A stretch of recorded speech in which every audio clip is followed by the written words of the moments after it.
Zadrizec Bustari Skostao.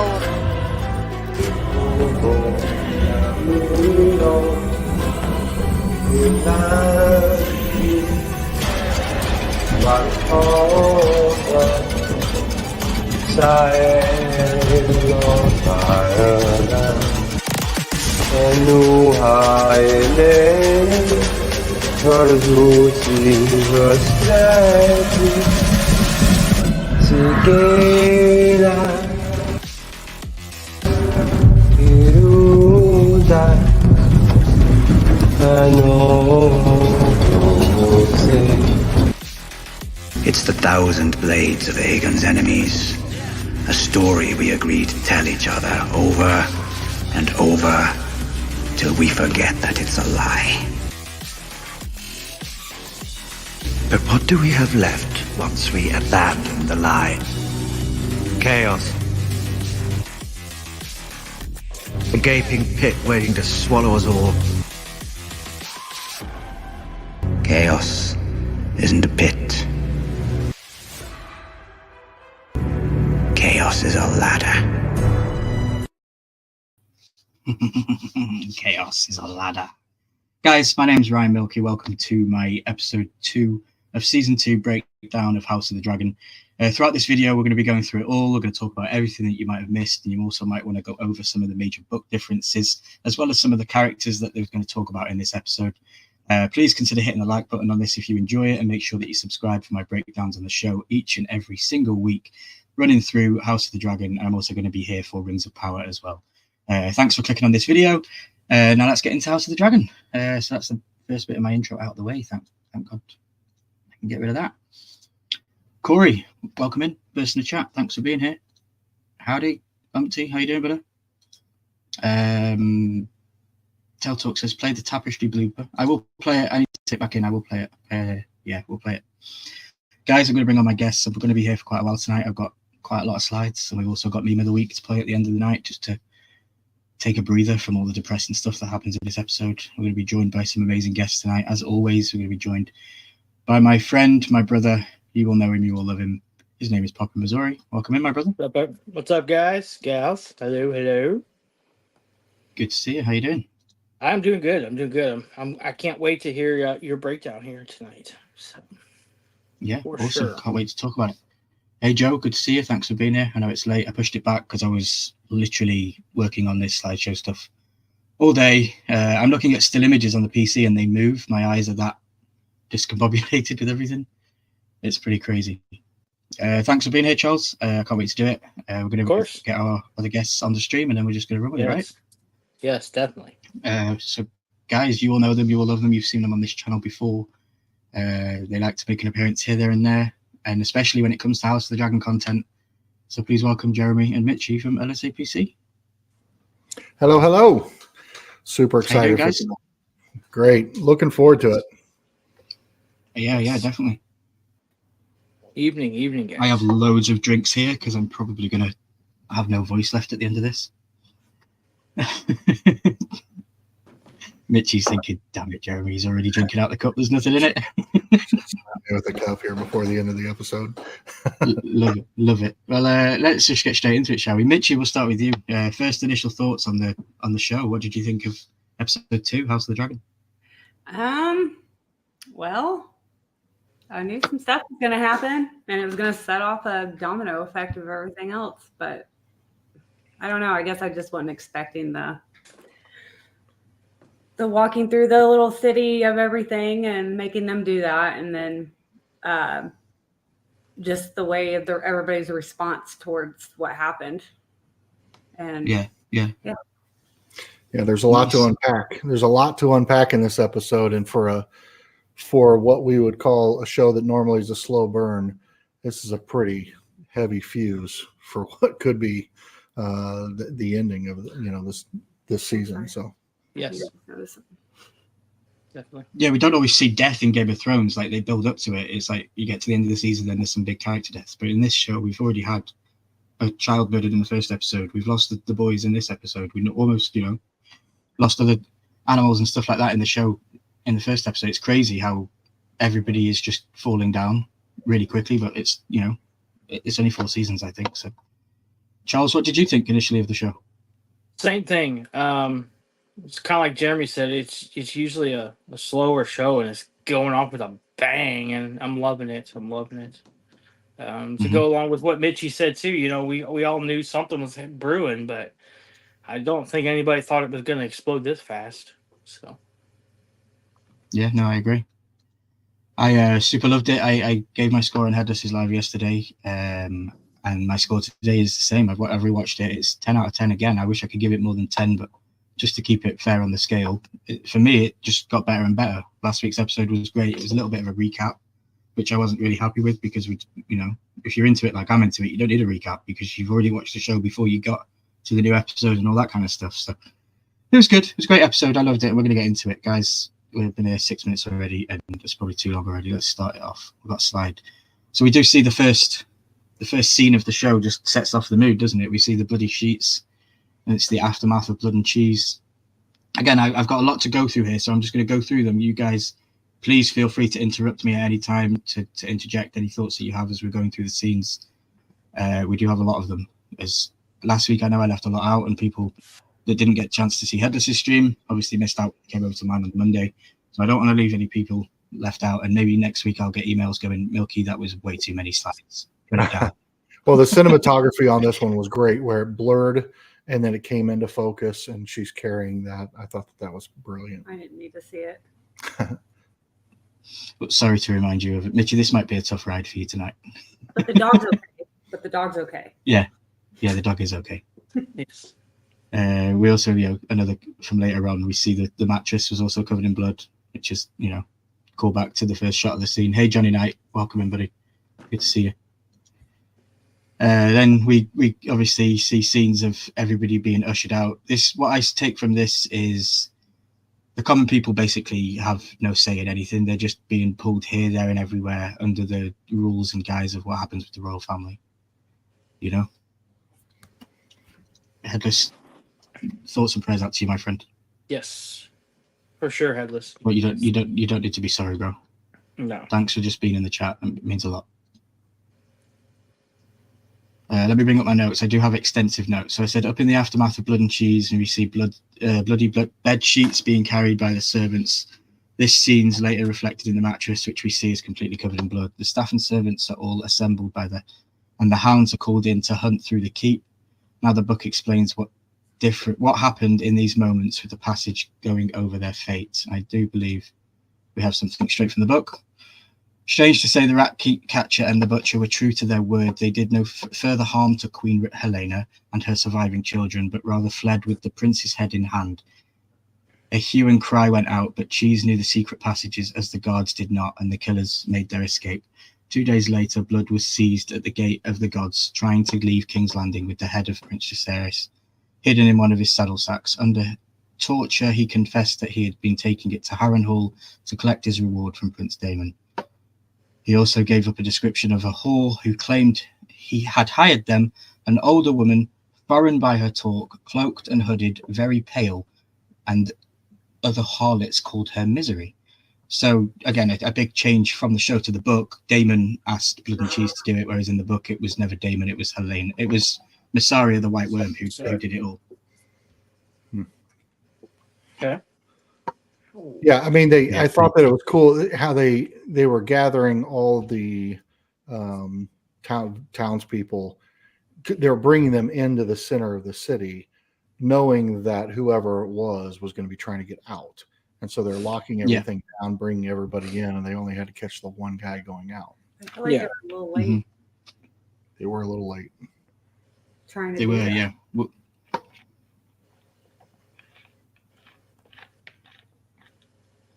I hate breaking So we see early on, and we hear that Blood was caught at the gate, and we cut to Aegon smashing the scene.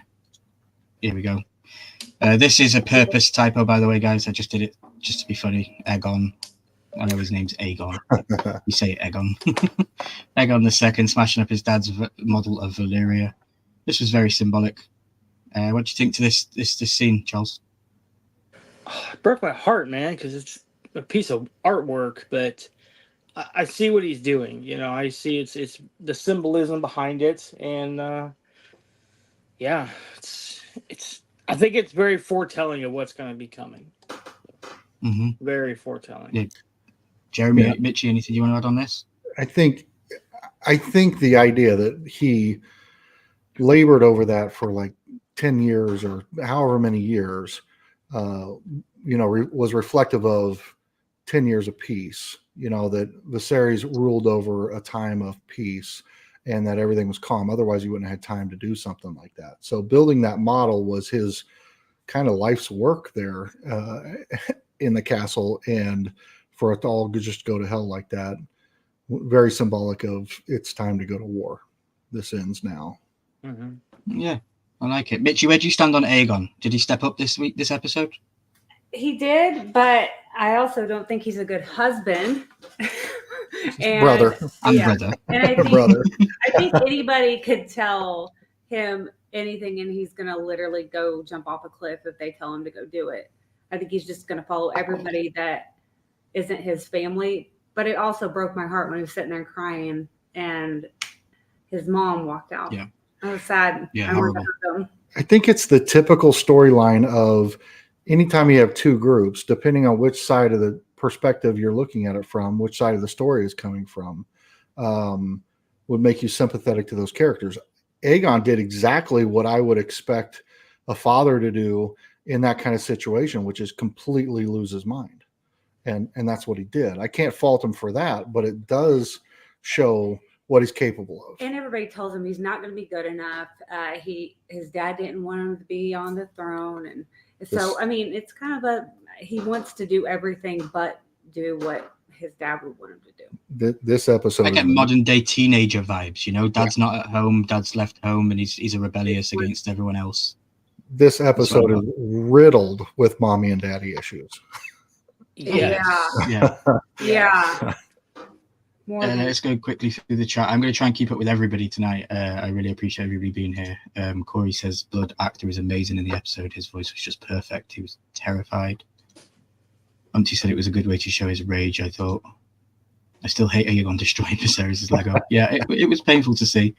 I did watch the behind the scenes inside the episode thing after the show, and they did say that they remade another model for him to destroy because the first one is being kept. Obviously, because it cost a lot of money. And Umpty also says, I watched the filming show. No Legos were harmed in the filming of that scene. Awesome. So in my notes for this scene, just to box this one off, I have Tom Glenn Carney really gets to flex his acting muscles in this one. I thought he really did a tremendous job in this episode. In fact, a lot of the cast did straight off the off. I think it was the best acting entry, with everybody really delivering what I call a knockout performance in this episode. This is why I give it a 10 out of 10. Now, Aegon destroying this symbolizes to me two things. One, that he's destroying the model. It symbolizes he's destroying his father's legacy by having a civil war between the siblings. And secondly, we have this being a model of Valyria, which is where the Targaryens come from. Not to get too spoilery, but if you've seen Game of Thrones, then you know that the Targaryens don't start off well. They don't start off on the best foot, and this civil war will greatly weaken the house, and thus the destruction of the city symbolizes this. That's what I took from it. We'll move on. We have him, got some more scenes of him having fun. Really, I'd love to meet him. Great actor. Seems like a really down-to-earth guy when you listen to him in interviews and stuff like that. Oh, yeah. It's pretty good. We see Aemond returning home. Yeah, and he's just been hiding away, sneaking about. I think in the first episode he was with Otto, wasn't he? Like talking about what they were going to do in the war. But we do see him here notice and find one of the secret passages that he probably know of, which is very interesting. Charles, what's your stance on Aemond? While I just quickly catch up with my notes. I don't know. I really don't know how to feel about him, to be totally honest with you. He's got some issues. We see that later in this episode that I don't think he's going to work on, but he should. I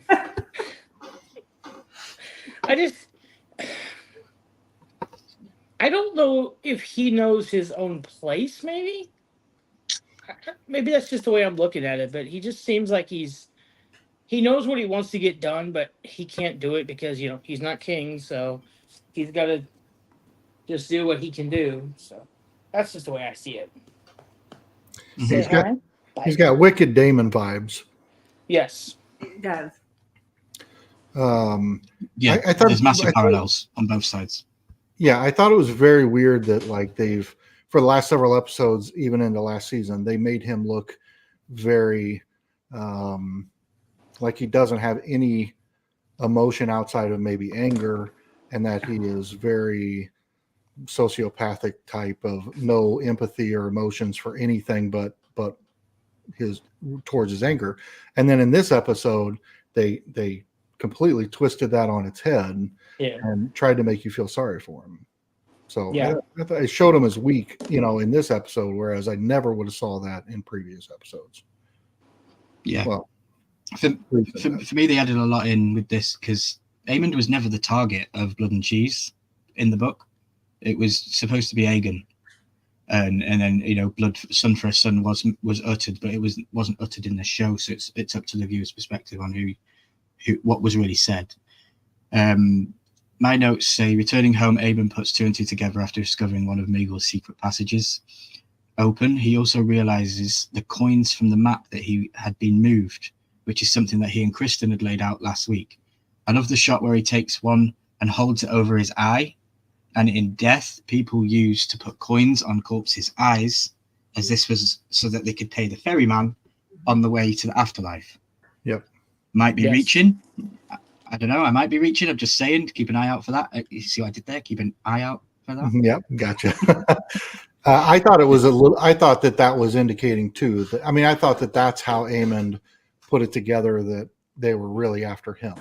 The coins being gone, they were in that room where he was.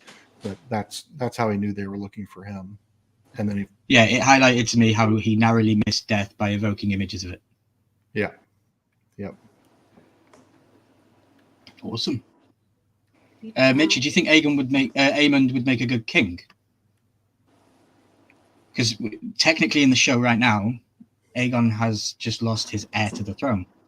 Yeah. And his father named Rhaenyra, and that was looked upon badly in the world. Mm-hmm. So he can't now name his daughter, just Jaehaerys. So he might have to name the next in line, which could be Aemon. Where would you stand on that, Mitchie? Would Aemon be a good king? No. No. I don't think he would be. I think he'd be good at the war part, but I think he doesn't know how to handle his emotions and can't control them, especially when he's on a dragon, apparently. So.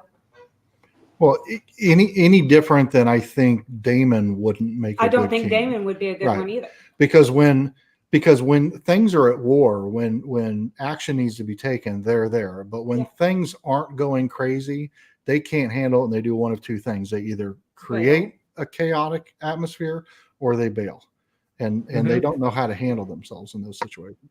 Yeah. But they should have just taken his other eye. Hey, maybe they're going to take his other eye. Maybe. Sorry. Yeah, I don't even like her.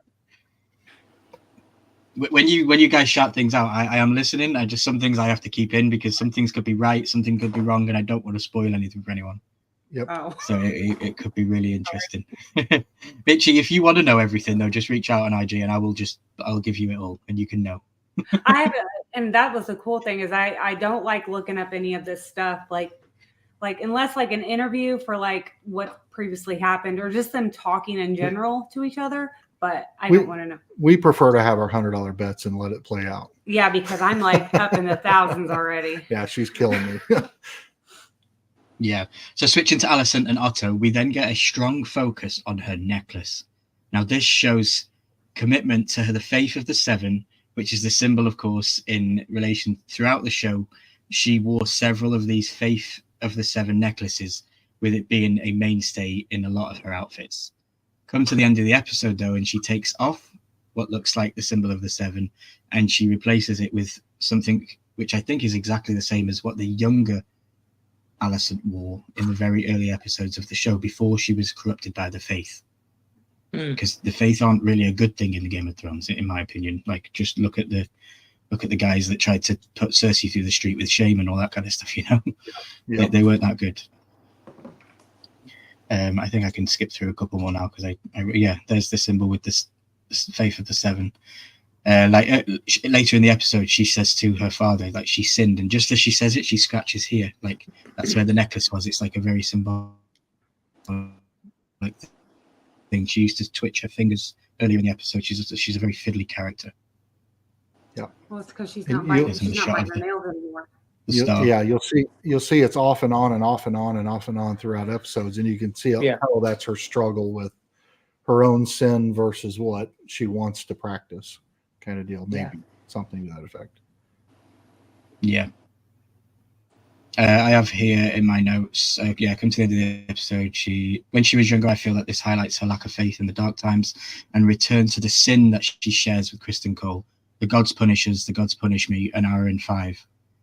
We see her say that the sin and scratch where the faith of the seven necklace used to be. I feel like her faith being stripped away, and it's kind of balanced out by Otto's logical side. Otto, for me, is ever the strategist in this episode, while Alicent seems completely torn up, completely different. And just had to get the scenes in. So just before we move on from the Laris thing, obviously Otto, where am I going with this? Like Littlefinger. Love this guy. No, you don't. Yes, I do. Why? Laris is cool. So we see Otto basically talking about how he wants to turn this into a political affair. He wants to parade the dead body through the streets because we hear from Laris when he turns up that they have caught a guard. They've caught Cheese at the gate, and he's got the head of the body. Pretty sick, right? That they go get it and then they sew it back on just so they can parade him through the streets. It's like, do you have no love for your dead? Like, you just want to go make a mockery of him. And I was screaming at the TV that this is the work of Rhaenyra Targaryen. I was like, bro, shut up. It was so How bad. did that make you feel? So bad. I hated it, and then it broke my heart even more for Helena. And then that vision she got in the middle of it was, I've got my theories. Well, if she got a vision, I don't think she got a vision. But anyway, we'll get to that slide, I'm sure, right? Sorry. Yeah. I didn't mean to go up forward. No, you're good. I think I think want to you go even- back to this one. okay. Go ahead, Charles. I think, like you were talking about them parading the body around, you still see that today, though, in some lesser countries where a political figure was murdered or killed or whatever. They parade the body, or at least the casket, around just to get the people riled up and on their side. And I think that's kind of what they were trying to do there. They were just trying to get everyone to turn on Rhaenyra, you know? Yeah, I get it, but imagine using your I know. grandson, Yeah. your son, any of that. Gosh. Allison didn't No. feel that at all. So, Ugh. like, No. only Allison. for herself. She's worried about her secret. Yeah. I agree. Yeah. So I have here in my notes, Otto is someone who's playing this game without emotion, whereas everyone else is completely torn up. And this is what loses it for him in the end, and they don't see him as being hungry for revenge. Someone in the small council, Aegon goes off blaming everybody, even Kristen Cole, who says he was in bed. Yeah, he was technically in bed with your mum, bro. You know, He was in a bed. Drop that mean. I was in bed with your mom. You dropped it. He was in a bed similar to the last bed he was in. Yeah. He's been in that bed before. The sheets and all. Alicent is definitely climbing the ranks as probably the most dirtiest girl in the whole show. In every show, in Game of Thrones and House of the Dragon, she's one dirty girl. Otto was very funny in this episode. He gave a performance of a lifetime, in my opinion. I've seen him in so many things, and Otto was brilliant. So yeah, he basically said he was in my bed, and then Laris, we've been here. So in the books, it says, amidst the stews of Fleabot and Prince Daemon go between, found suitable instruments. One had been a city watch brutal, he'd lost his cloak for beating a whore to death. So that was blood, of course. That was how they knew who he was. Not and the killers made their escape. 2 days later, Blood was seized at the gate of the gods, trying to leave King's Landing with the head of Prince Jacaerys hidden in one of his saddle sacks. Under torture, he confessed. Yeah, I think we read that earlier. Yeah, got that twice for some reason.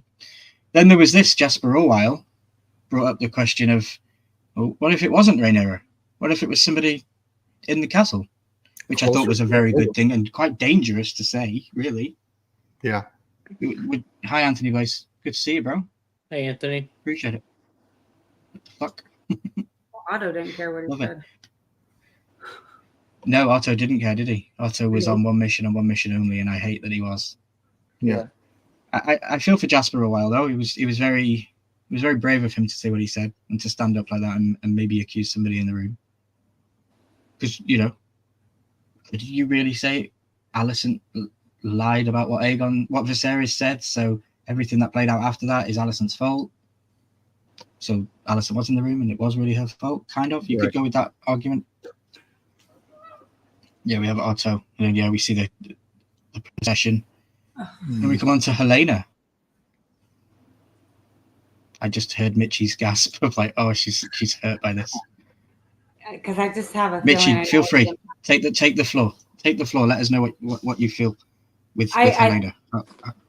I feel like she did have a vision thing when they were going in the streets, and I almost think it's almost like fire, like the city's burning down, like fire. And then I think she's going to, unfortunately, I think she's going to do something to herself. Yes.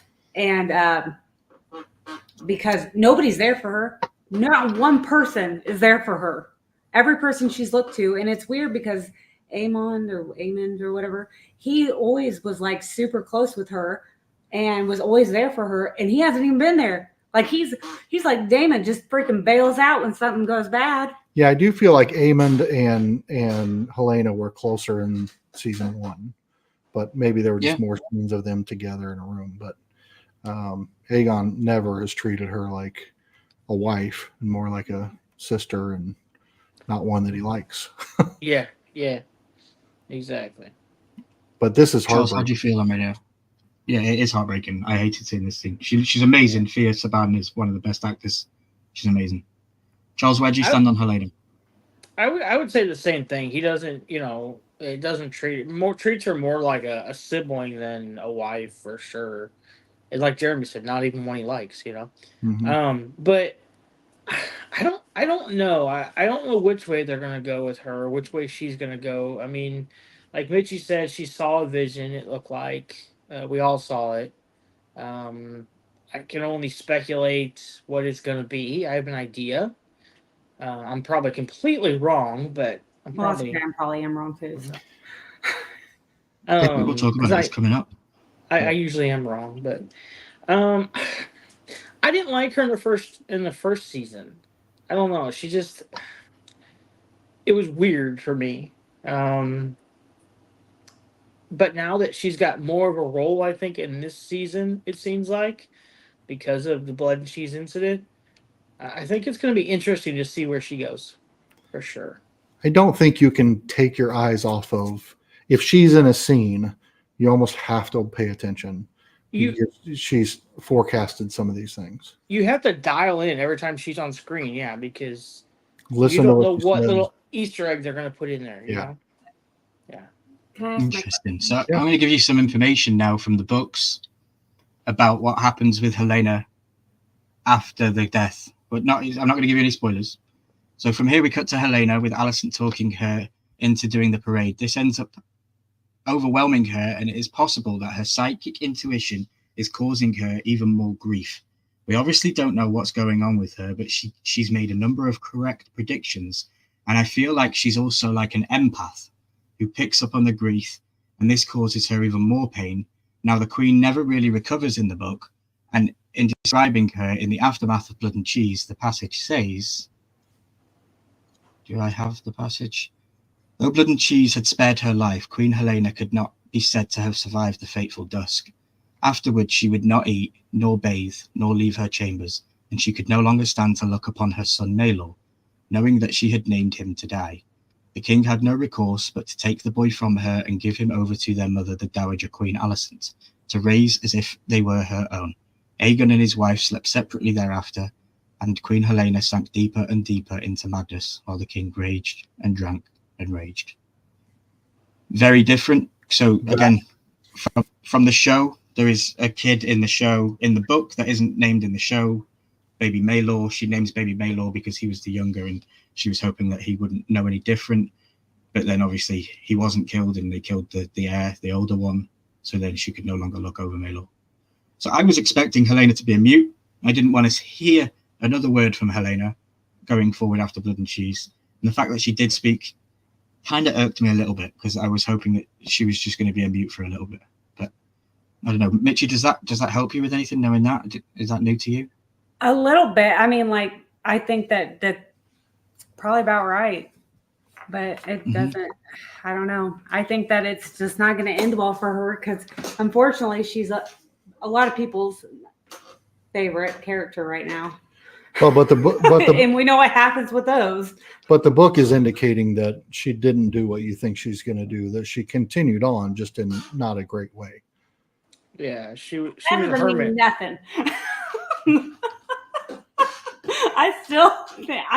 The way she, I don't know. The way she is. Well, just on record, we have a $100 bet on it. So You're talking about the $1,000 bet you made?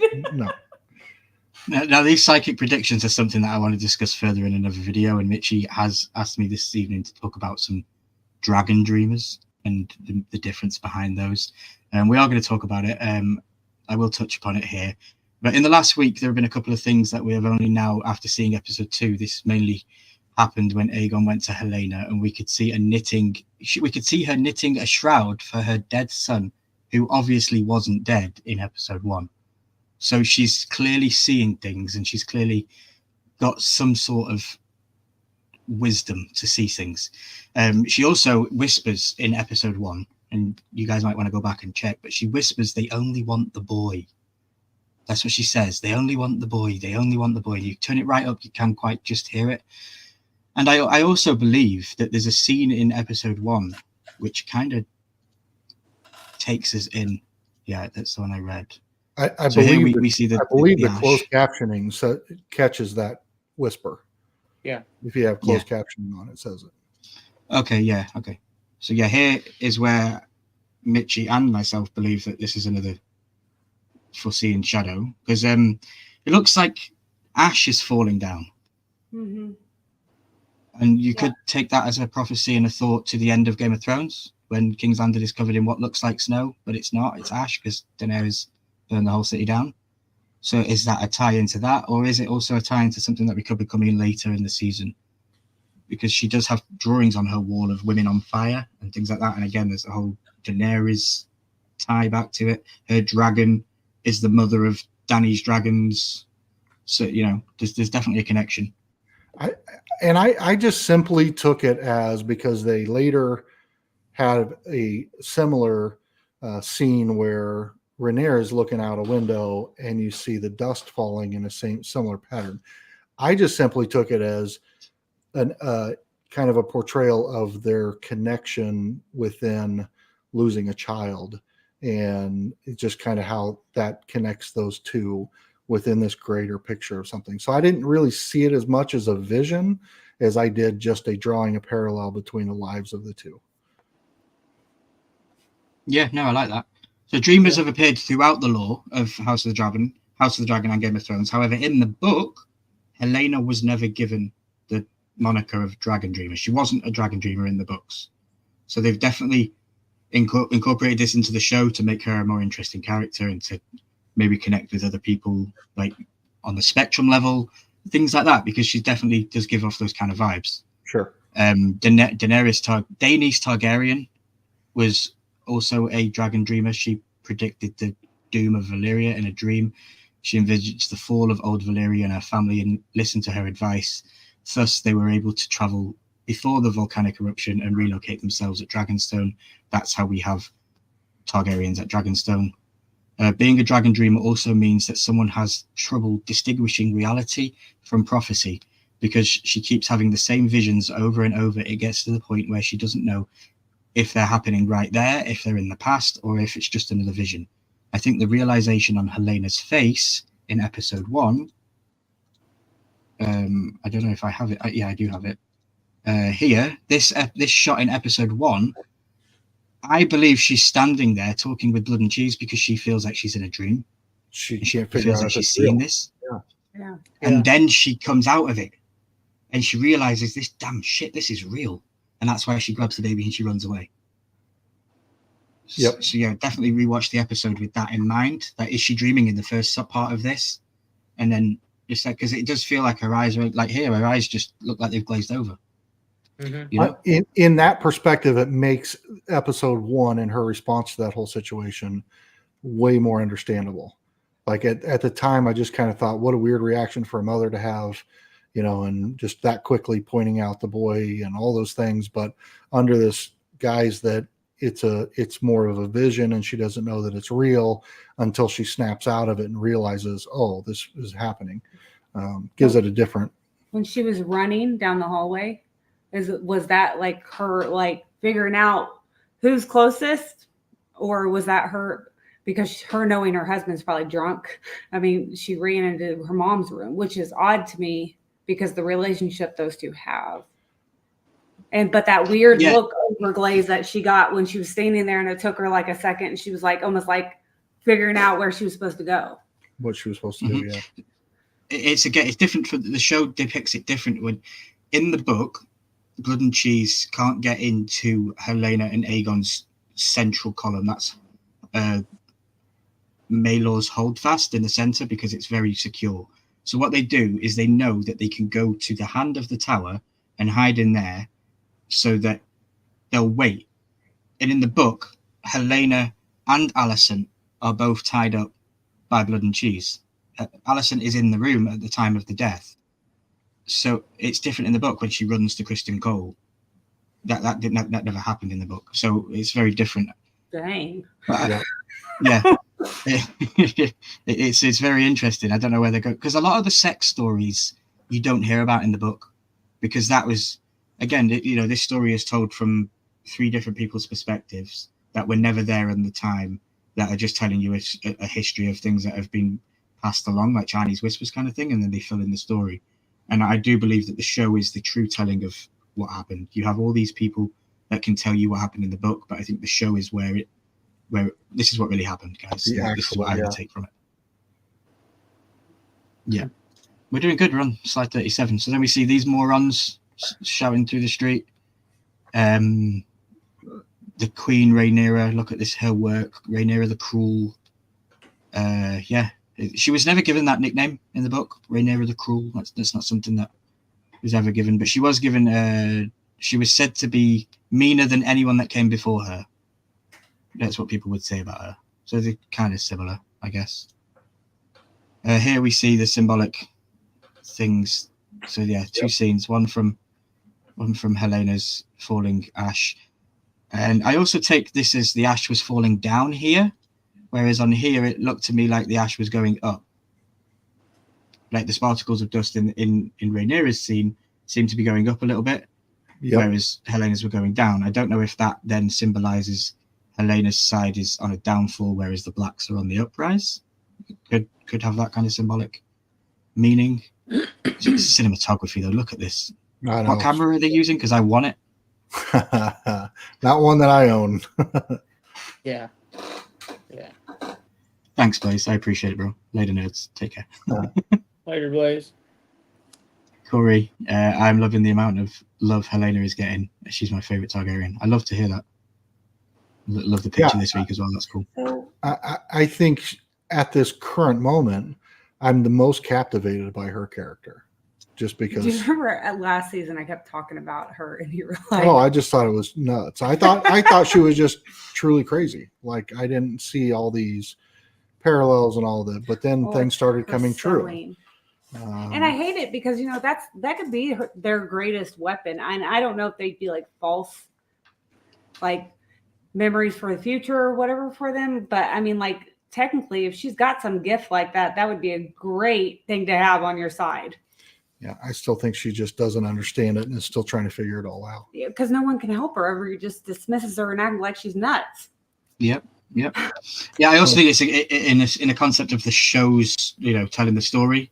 I think it's a very good tool that they can use Helena as a tool to maybe connect to the original show and have her put paintings on walls and say these weird lines. Like if she says chaos is a ladder, I'm going to freak out. you know, Right. because it connects to Littlefinger and all that kind of stuff. So it'd be cool just for her to say one line Just gotta watch her little that was never said in the book. sewing. Yeah. Just keep an eye on her, because she's still going to be around for a little bit. So just keep an eye on her, because she's very important. And it's new to me as well, because I haven't got a clue what they're doing with her, because it's different to what they did in the books. Like in the books, you just heard she's a recluse. She never leaves her room. She doesn't eat. She doesn't speak. She doesn't bathe. She just, yeah. And then obviously her end does come, which we will talk about in a future episode. We do see in this show Ulf. Ulf is he's a dragon trainer. So he's going to be very important in the show. Keep an eye out for him. That's not a spoiler. Okay. That's basically all he is. And we see the hanging of the rats. Aegon had decided, instead of just interrogating one man to try and get the name, he decided to kill 100 or 99 innocent people so that he could catch the one. After 13 days of torment, Blood was last allowed to die. Queen Alicent had commanded Larys Clubfoot to learn his true name so that she might bathe in the blood of his wife and children. But our sources do not say if this occurred.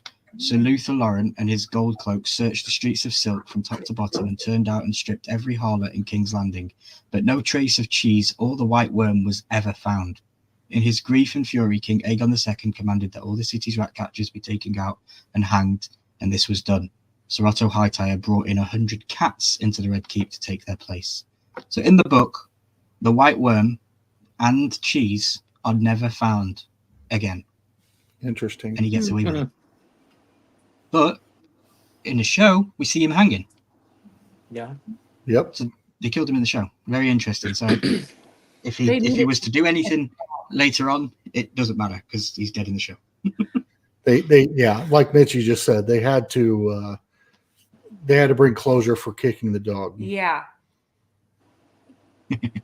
I mean, in all honesty, for real, like I don't think I've heard more people. I don't think I've heard people as upset about that dog on any show ever. They didn't even care about the boy. Like Twitter exploded over the dog. So Mhm. or X or whatever it's called. So I just got a question. This is a little random, so I'm sorry for this one. But like Sir Christian Cole, is he struggling? Can I ask that now? Well, I'm just saying. Sorry. Go ahead. No, I don't know Feel whether free. it's going to come Feel up or free. not. Yeah, go ahead. Okay. Is Sir Christian Cole mad because Rhaenyra didn't want to be with him, and that's why he's all butthurt still, or is he struggling because he went against all his vows, and like he's doing that again with Alicent, of course, but like, why is he so mad at Rhaenyra?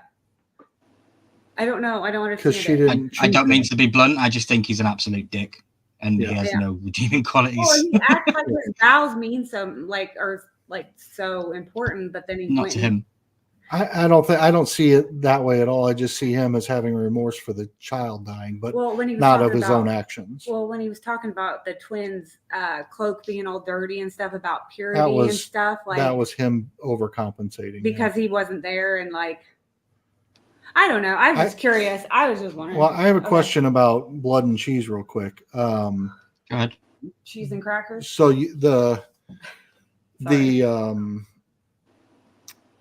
all the rat catchers were hung because which of the following? Did Blood not know his name, or did the king just not give him an opportunity to say it and killed him too fast?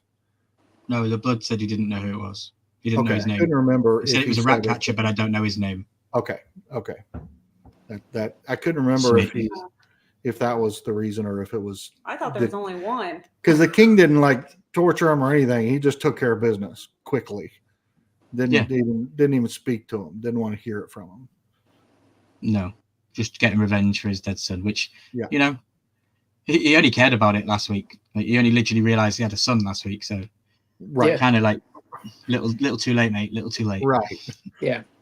Do you notice the difference between Rhaenyra and Alicent's kids, though? How they're raised, because her kids are great. Her kids are amazing, and they would probably make excellent. Well, they're raised with love and affection. Yes. Versus where the other ones are hugging on ladies at the place and Expressing their mommy issues at the local, explaining why, Yeah. naked. naked ladies. No, he was naked. I have She here, was not. I have here just seeing the dog looking at his master and crying is pretty heartbreaking, even if he did kick the dog. It kind of symbolizes how abusers always return back to their abuser. You know, those kind of parallels and telling those kind of stories. He definitely deserved to die for kicking the dog there, in my opinion. The sad thing is that the Greens never know if they actually got justice. They just killed way more people than they needed to. Sure, Blood could have just probably picked out one of the guys in a line, and but brutal crime deserves brutal retribution. Its brutality and the reaction is then shown to us on Dragonstone when we cut to Rhaenyra. Yeah, and in so doing they that, don't really got the guy, And in doing that, Aegon completely undid everything that Otto was trying to do. I don't like Otto. Yeah. I mean, Otto was trying to get You don't like Otto? And not real. I mean, here's the thing. He made his daughter go in there with the king and make friends. and ever since that issue, what he continually just kept grooming his daughter to go with the king. I didn't like that. I don't know. And so, but I do want to know what they were talking about when they brought up Allison's fourth kid. Daeron, we will get to Daeron later on. I'm sorry. No, you're good. There has been rumors in the world of A Song of Ice and Fire that Daemon has even slept with Allison at some point in the book. And there's even a rumor. Well, I'm going to freak you out even more, Mitchie, because there's even a rumor that Allison was sleeping with the old King Jaehaerys when she was only 5 and 7. When she was between the ages of 5 and 7, Otto was also. Yeah, and who would have organized that? Otto. To try and get a seed planted on the throne. His bloodline in concession. Because Otto has always been playing chess for the purpose of gaining and retaining power. Yes. So what's Littlefinger's gain in this? Littlefinger's not in Larys. Game of Thrones. Larys? Oh, I thought you were serious for a second. His name's Littlefinger. No, his name's Littlefinger in my mind. That's his name. So what's his end game for this? Because the same as Littlefinger's was. He's playing. If Otto is playing chess, then Larry's is playing like 3D chess. Doesn't he like feed? I was going to say he's playing 3D chess because he is. Yeah. He's above the game. Yeah, absolutely. Because he's been in the king's ear, but isn't he the one that was playing with Allison's feet last season? Okay, yeah. We kind of forgot about that. Oh, how did you forget about that? He was like Charles. Yeah, he was freaky, wasn't he? He was using her for his advantage. You've seen how far he could push her to get what he wanted. Oh yeah, Charles, where do you stand on Larys? Does he freak you out? It's gonna come off really weird, but he reminds me of Pee Wee Herman a little bit. No, he doesn't really freak me out. He's a weird character, and I think he's just a weird character because he's always scheming. You never know where he's gonna be. You never know what he's gonna do next. He's just, and then he's there. Right? Where'd he come from? There. I don't know, but he's there. Yeah. Mm-hmm. My comment on Larys was that I love him and I can't wait to hate him, because that's the way I feel about him. I feel like his character arc is going to be that we love him now. And you had the same feeling for Littlefinger in Game of Thrones. Yeah, he's outing Otto as the Hand. He's he's got all these little barbs in everywhere, and then ultimately he's going to do that with people we like and break things up, and we're going to end up hating him, just like Littlefinger. I hate him for killing Harwin. I hate him for killing Harwin Strong. I just can't. I cannot. Like, I don't like the fact that he keeps randomly popping up and then has access to talk to the king. Yeah. Randomly, and he has his ears in everybody else's ears, so like he can hear everything else that's going on. And I don't like that. I don't like that. And something's going to go wrong, and I hope he gets killed next. Yeah. They could go down a really cool path. In the book, he has some powers that they haven't spoke about yet. So we'll see what happens with that. He could have some magical stuff with him. So just stay tuned, because they could do it, and they've been hinting at it all the way through it. Like, yeah, Mitchie said, like the Red Witch kind of powers. Well, I guess we can't go spoiler. Oh, he can't tell. Oh, he's gonna do that again. Let that he's go. Gonna do that again. Well, I just mean like not so much the Red Witch power to be able to bring people back to life, but maybe think more closer to what Bran can kind of do. Maybe I'd leave it at that. Fair enough. But I Maybe like yeah. But what the powers that he can do, like warging and things like that, we might see Larys warging. Okay. Maybe. Okay. So yeah, when we see Rhaenyra learning of the truth, she's furious because it wasn't her, and we know it wasn't her. And it's like when Darth Vader got blamed for blowing up the Death Star. Like, bro, it wasn't him. It was Luke. It wasn't Darth Vader. the fact the book never. Man. Yeah, the book never really gives us much of her reaction, but it's clear here that she's furious at what happened. She's lost her son herself, and Helena is now a grieving mother, just like her. She also views Helena as innocent, and she shows how the victims in war are often not those in charge, and it are the people that get hurt are the ones who are at front of line, and the small folk are the ones who get caught in the crossfire. Insane. And we got Daemon. So unrealistic to a degree, though, that everyone standing around that table didn't instantly know it was Daemon. Only Rhaenys did. Only Rhaenys did. Right. Yeah. Her own people were questioning whether she did it, but people were like, Yeah. we get it if you did it, And she's like, you dare question that I would kill an innocent child? And it's like, well, people depict you to be a badass woman, and you haven't really done anything wrong in my eyes. Rhaenys had to tell the guy to stand down. That's the only problem, is that none of them there would want to kill a child. The problem was that it just went sideways. Well, but this is House of the Dragon, Game of Thrones. We don't know that. I wouldn't put anything past Daemon. No, and certainly not Daemon. I can't see him killing a kid. I can see Daemon doing anything. Yeah. I don't know. I don't think he'd kill a kid. I mean, unless it was like some kid that was like, I don't know. Deserved it? No, I mean like that was like portraying a child that like was like that little fish character that jumped in the water back in Game of Thrones with Daenerys or whatever, when she was walking around, that little kid that jumped in the water was like a fish or whatever. This is why.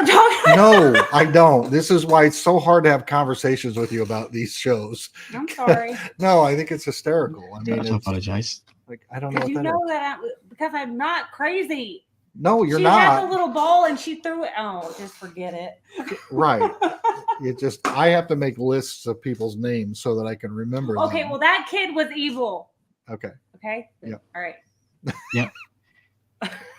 Also, another fantastic performance here by Matt Smith. There's a reason why he's one of my favorite actors. He's sitting here just smugly smiling, and you can tell that he's relishing in what happened. But she questions whether his orders included killing someone else if Aemond wasn't there. And though he denies it, and we do not see what is said in the show, we best cut to before he gave an answer. We also wonder if he's willing to give up the throne as well, because there is something he believed he should. What does it say? You also wonder if he's willing to give up the throne as well, because there is something he believed he should have. He even sees himself as being a better leader than Viserys, but the realm would have changed a lot under his rule. King Jaehaerys ushered in an age of peace, which is something that Viserys tried to mimic. Before him, though, was Maegor the Cruel, who I feel someone that Daemon would have emulated very well. Maegor the Cruel is spoke of, and here's an image from the books, from the illustrated books of Maegor the Cruel. He was very, very cruel. Didn't like feeding people. He would feed people sludge if they weren't royal, all this kind of stuff. The common folk got sludge, and everyone else got fresh vegetables and fish and all this kind of stuff if you were part of the royal. He was a very, very bad guy. But yeah, we do speak of Daemon, and then the argument ends, and he basically decides, you know what, I'm going to play Huffy Duffy Daemon. I'm going to make everybody fall in love with me again, because that's what I do. I'm going to fly off on the only shot of a dragon that we see this episode. Like, we don't really see any of the dragons. We see Caraxes leave, which is badass. We see one other. We see one, yeah, but it's questionable as to what's going on with that one. Yep. I don't think we should have seen it. Daemon, again, so in the book, the news that Rhaenyra finds out that Luke is dead is given to her by Daemon, because Daemon is in Harrenhal, not at Dragonstone. So the news of Lucerys' death travels across the land, gets to Harrenhal first, and then Daemon sends the Raven to Rhaenyra. In the show, they made it different, and Daemon was on set with Rhaenyra when he told her the news. So that goes. Baela. We've got Baela. She's a badass in this episode. Mitchie, what do you think to Baela? I like her. I think she's going to be great. I mean, I think she's going to be a big thing this season. I think she will be. I mean, she wasn't shown as much last season because I thought she was living with grandma, but. Well, she was little too. Yeah, she was little. But now that you said you love her, that's it. She've got one more episode. I already know. She's out. Well, the problem is I like Rhaenyra's kids, and I like her stepkids too. I mean, I like the two girls. I think there was two girls. Mm-hmm. Yeah. Mm-hmm. But I like both of them. I think they're fantastic, and they're nice kids. I'm like freaking Allison's over here, the freaking high. Agreed. They don't know how to act, do they, those kids? Yeah, it's very outside of Daemon. It's a very empathetic, loving family dynamic versus the Greens, who are just cold and heartless and messed up beyond all repair. Definitely. Guys, if you're in the chat, let me know that you're still here. I know there's 7 of you watching, but no one's talking. So if you're just listening, I appreciate it, but just let me know that you're still here. What happened? Go ahead, Charles. No, you're good. You're good. Sorry, my bad. What happened to the egg that was Rhaenyra's brother's egg? I remember she had to go get it from Daemon. And last season, she had to go. That will come into effect later in the season with the dragon seeds. Oh. So mind your business for now. So I said Daemon was up to something with all those dragons out there, but yeah, there's going to be a ceremony that happens called the sowing of the seeds, and that means that that ceremony will be started by the Blacks, and it's basically talking and testing all of the Targaryen bastards that are around, because of all the Targaryens that have been around, sleeping with all these people, having kids. So if you're a Targaryen bastard, you have Targaryen blood, and having Targaryen blood means one thing: you might be able to ride a dragon. Right. And when it comes down to gathering numbers in against the other side, I think I even have a scene from one of the depictions of the books where we see people lining up. But yeah, that's definitely going to happen. Charles, thoughts on Baela? I know we didn't get much of her from the first season. Yeah, I like her character. Like we said, I think she was too young in the first season. That's why we didn't see much. But she looks pretty badass. I mean, I don't think she's going to take anything from anybody if they try, for sure. Not. Yeah. Corey's still here. Charles, could you give us the heart on your Apple phone for Corey? She reminds me of Arya. Yeah, Mitchie says Arya vibes. Nice. Thanks, bro. No Yeah, I get Arya vibes. Badass. Yeah. I just wouldn't want to cross her with that crossbow in her hand. No. I just remember Arya in the first, in Game of Thrones at the very beginning, where she was behind Bran and she did the little arrow thing behind him and got it, and he missed or whatever like that. Yep. I love your mind, Mitchie. You pick up on so many cool things. It's so good. Yep. We wouldn't stop talking if we were in the same room. Baela is instructed to take her dragon Moondancer, who we haven't seen in the show, and go keep a watch on King's Landing. And we haven't really seen Moondancer in the show, but as I said, it is said to be a small dragon with the nickname Warhorse. Though tiny, it was known for its speed, and Baela basically being sent as a scout. She gets a great scene with Jace, who she is, of course, betrothed to. It is subtle, but it shows that they know the truth about their parentage, and that they start talking about Harwin Strong, broke my heart. They bring up his nickname Breakbones, which is something that we get in the books, which is said. So there's an image reference of the dragons, so you can see Moondancer being pretty small. See, Moondancer's the smallest, yeah. Yeah, in the circle, yeah. Syrax is just above that. That's Rhaenyra's dragon. So even Rhaenyra has quite a small dragon compared to some of the others out there. You've got Vhagar at the top, which is pretty big. Then I would say Vermithor, which is the one that Daemon sings to in the caves at the end of season 1. Mm-hmm. And then I would probably say Meleys, which is Rhaenys' dragon. And then we would go probably Caraxes, Dreamfire, Sheepstealer, Silverwing, and then down to the obviously small ones. Sunfire is Aegon, King Aegon's dragon. We are hopefully going to see that in the next episode, hopefully. Yeah, we just spoke about this from my notes. Baylor and Jace. Jace to me is him. And you know that meme where everyone goes, I'm him? That's who I see Jace is. He looks so good for the role. Like, he's grown into his role as a character, as an actor. Such a good character. And yeah, here from the books. Breakbones, as he was called, was heir to Harrenhal and said to be the strongest man in the Seven Kingdoms. And don't forget, he is the father of Rhaenyra's children. It's not Laenor, because Laenor was gay. Right. It's not Sir Christian, Right. like not even one of them. No. They were there when that. I forgot she took that drink. Wait, what? Correct. What? My boy didn't have no kids? No, he He might. I'm going to tell you right now, as much as they're doing it, she's going to have one. I'll keep watching on my phone. Okay. Ooh. Yeah. I don't know if that does anything. Apparently not. Thanks for joining, Mitchie. Appreciate it. Thanks. I'll be on there. I just got to go get Bailey. No worries. Yeah, you got to do mom duty. I get it. I appreciate it.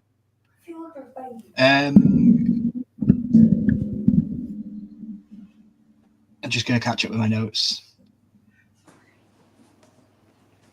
Cutting to the Red Keep, we see Aegon and Helena pass on the stairs, but he offers no comfort. That's his wife and sister, and the pair have both lost their child. It really highlights the fractures that they are forming with the family, now no longer really being able to be together. They both cared for the child, but they were both caught to do by duty. Because of this, they are not only able to keep it together, and the loss of the pair is going to drive them towards anger and insanity. Jumping back to Dragonstone, we see Rhaenyra with the two young boys that she had with Daemon. The way that they're sat and playing on the floor is, of course, supposed to mirror Helena's twins and how they were being shown to us with these two princes are Prince Aegon the Third and Viserys the Second. These are the names of the two children. The little toys and figures we see them playing with are also akin to the ones picked up by Helena. Perfectly highlights the cost of war and likely symbolizes that the characters are similar rather than being in differences, and that they're forced to focus on. So yeah, did you catch the symbolism here, or were you all like, who the hell are those kids? I think at first we were certainly, Mitchie was screaming at the TV, where do they come from? But after soaking it in for a minute, she quickly realized and remembered just that they were in last season, just very little. Yes. Yeah, they were taken to King Viserys on his deathbed and shown, she said that this is Viserys and all this stuff. And I believe it's only supposed to have been like 4 weeks since the death of Viserys right now.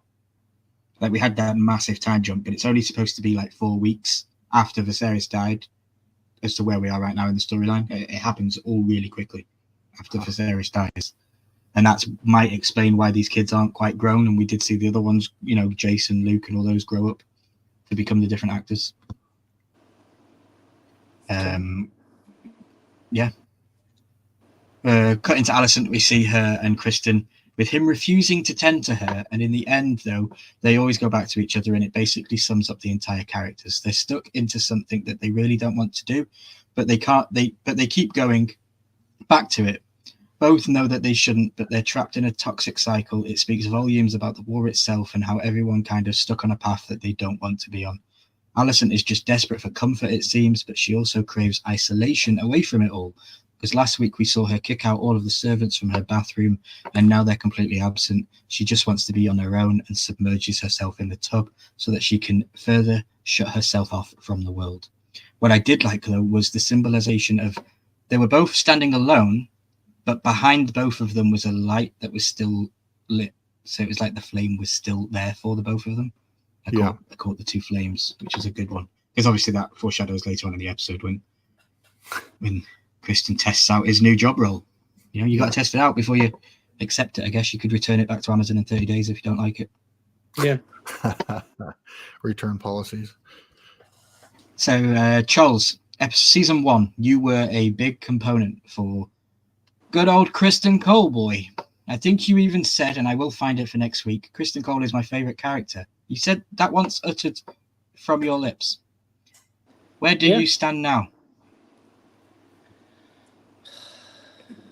I'm quite torn because I think he still has good in him. I still think maybe he'll try to do the right thing at some point in time, but he's got a lot of good in her too. But I just don't know. I don't know. I'm probably on the fence right now, 50-50, whether I like him or not, because like I said, I think he still has some good left in him. But like later on when what he does, I think that was to cover his own tracks, to be totally honest with you. Yeah. So definitely. Jeremy, anything you want to add on Kristen Cole before I personally deep notes about him? Yeah, not to take anything away from your opinion there, Charles, but I thought if you didn't already hate him, you had to hate him after this episode. That's kind of where my brain was at. I thought I even wrote down one of my questions is I got all these detailed questions about real things within the show. And then one of the questions is, could Kristen Cole be a bigger piece of, S? I was like, it's so hard to watch him be so, when he approached Eric, which I'm sure we're going to get to, and do that thing. What a disgusting, filthy hypocrite. What a piece of garbage. Parallels to Allison. She's been the same thing. She hates Rhaenyra because of what she did and sleeping around, and she's doing the exact same damn thing in the exact same damn room. Yeah, in the exact same room. And as Mitchie says, probably in the same sheets. Oh, yeah, probably. Yeah. So as for Kristen, he's broken his oath and also his duty. Through his he lambasts Eric for getting his cloak dirty. What he's up to is way worse in my eyes. And the Kingsguard, he even knows where Eric was, and when Jaehaerys was getting murdered, he says to him, "Where were you? Like, how dare you even question somebody else when you weren't even on your post? Well, you were on your post, but somebody was on it bouncing." Yeah, somebody else. Eric responds by asking the same damn thing about Kristen. He's like, "What were you doing when Aegon?" He said he was with Aegon. It's just what Aegon did to him because he deeply ashamed and wants to cast blame somewhere else. And the cloak is white because it symbolizes purity and it's been muddied. So that supposedly is the ideal that Eric is a muddy cloak himself, though, because he's willing to kill his brother. Yeah, I disagree. I definitely got Cain and Abel vibes from this. If people are aware of the Cain and Abel story, it's a famous example of this. With it being something that definitely influenced the arc, because George R. R. Martin is very well read. The kin slaying in the Ice and Fire universe is a cursed name that's said to bring with it several issues. The Kingsguard are also supposed to deal out justice and truth, but this secret mission is one of deception.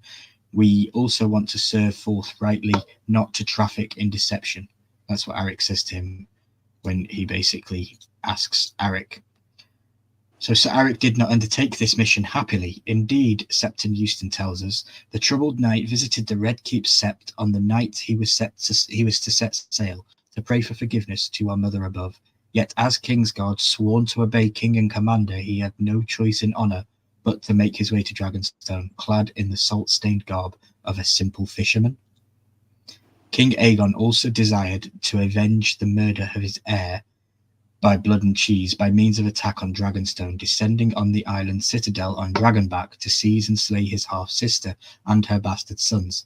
It took all the Green Council to dissuade him, so Kristen Cole urged a different course. The pretender princess had made use of stealth and treachery to kill Prince Jaehaerys, Cole said. Let them do the same. We will pay the princess back in her own bloody coin, he told the king. The instrument of Lord Commander of the Kingsguard chose for the king's vengeance was his sworn brother, Sir Eric Cargill. That's straight from the book. So they kind of went book for book with this. Cole made Eric do it. And I was a bit confused last night, and that's why I had to double check. in the book, whether it was Otto that sent him or if it was Cole. And where I was getting confused is in season 1, Otto sends the old night guard to go kill Rhaenyra, and he quits. Remember, he throws it down. He says, "If you're going to send me to do that, then I quit."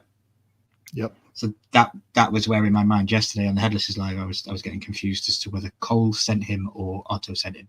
So to clear up, it was definitely Cole. All I'm going to say about this is this a Targaryen bastard? I'm going to leave that with you. Interesting. Sure looks like it. Here is a picture depicting the dragon seed that we spoke about earlier, about both sides trying to get people to help ride dragons that might be bastards in the eyes of Game of Thrones and House of the Dragon. Then we see Aemond with his one eye visiting a brothel. I don't know what's up with this guy. I really don't. I don't get it.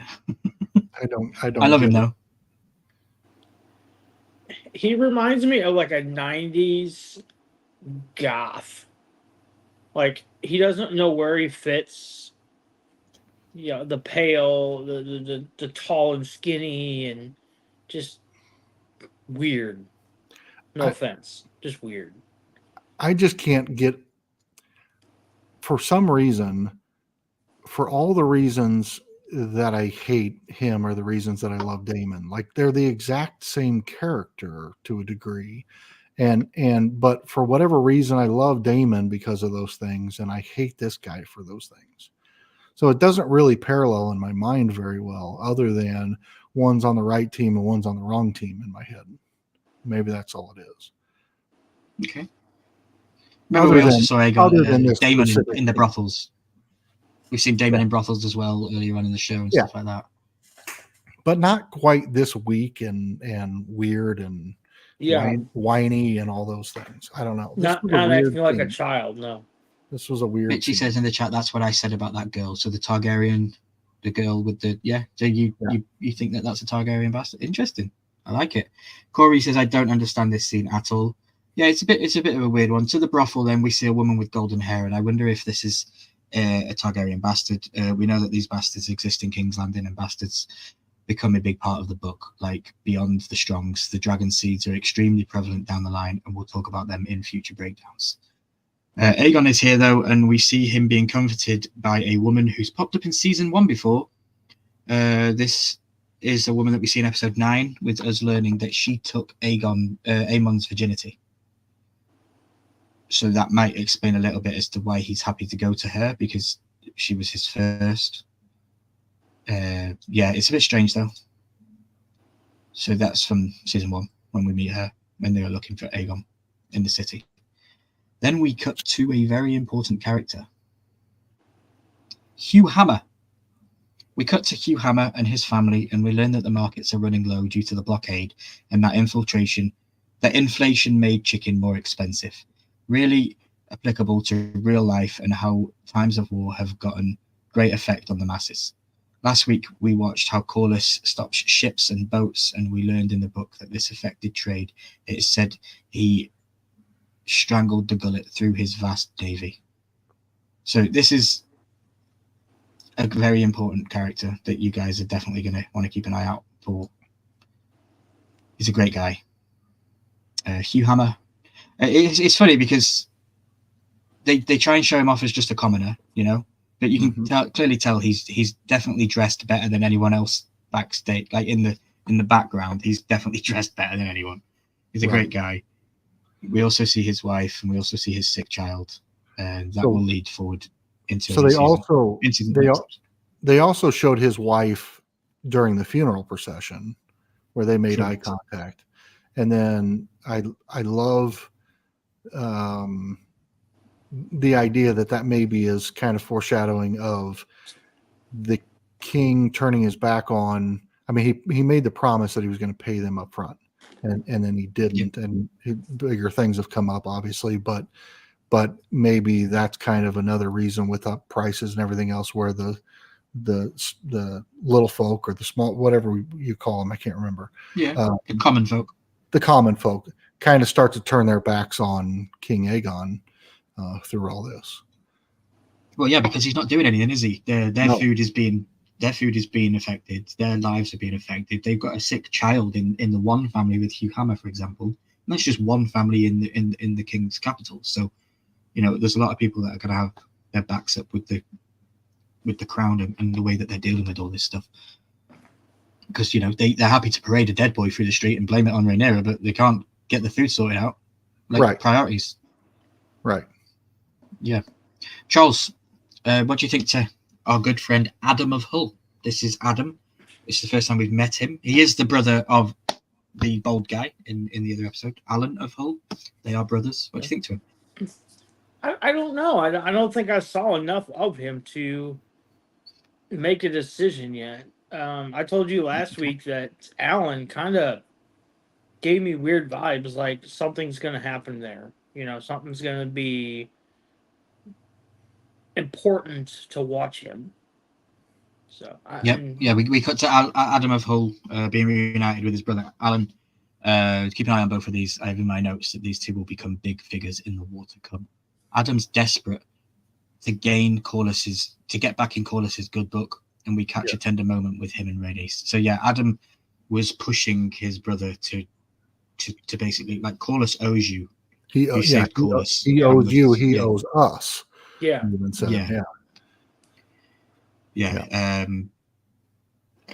I don't know. Yeah, no, I won't go any further with it. I don't want to speculate.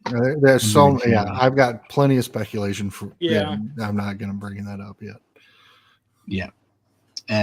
So we are talking about. I think we have. Here we go. Yeah, it's the scene.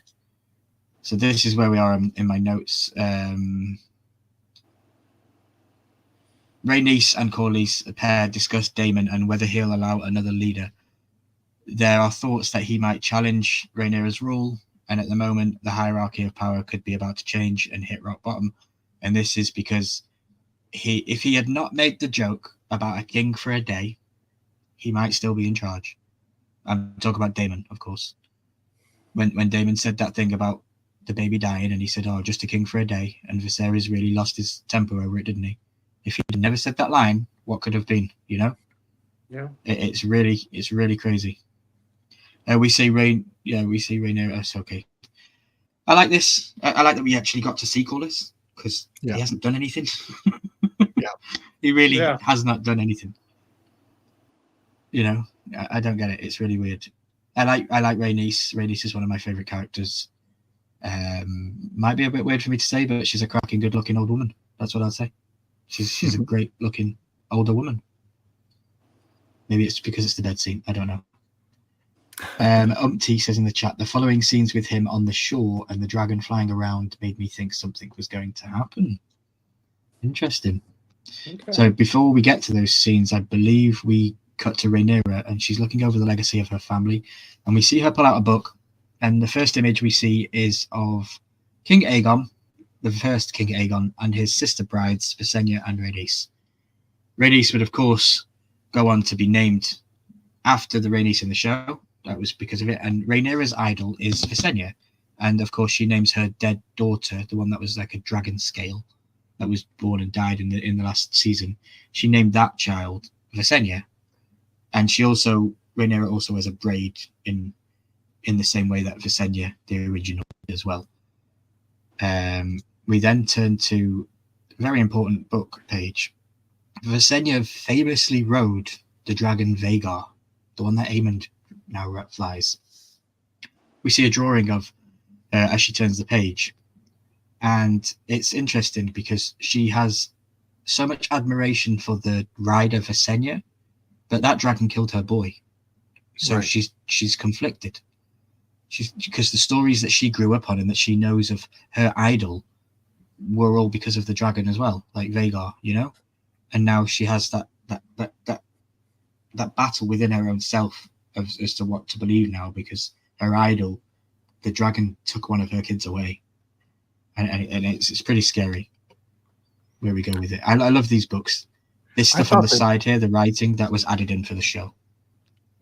I thought that because the picture books have been symbolic throughout the show, and so in the early days when Rhaenyra and Alicent were kids. Rhaenyra ripped out a page and gave it to her, and then that later came back as trying to make a peace offering and all those things. And so I thought that first page was a little bit like tugging at the heartstrings that they're still, they're sisters, they're family, whatever. And then she turns the page and sees ultimately Aegon on the dragon, that even though it's not Aemon, but even though it's not him, but sees Aemon on the dragon that killed her boy. And like everything was just erased, and she closes the book and moves on. Yeah. That's the scene that reminded her of what Vhagar did. Yes.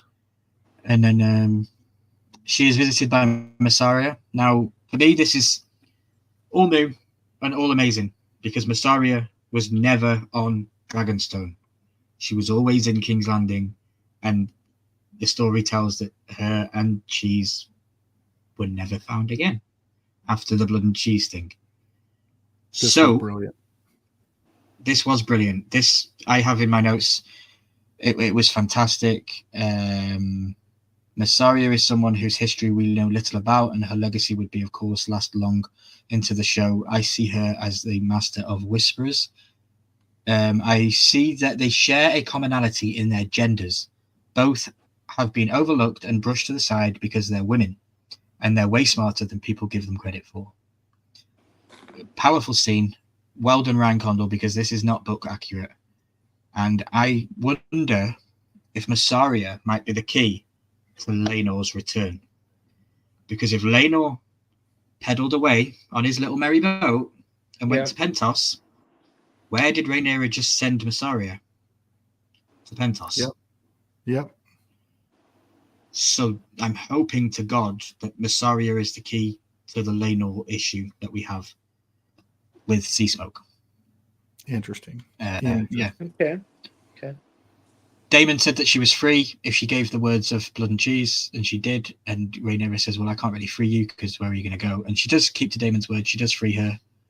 And then I think we cut to the... So here, she asks her about the scar. Now, I heard Headless say yesterday, bro, what scar? That's because in the first season, she always hid it. Yep. She always had something around her neck hiding.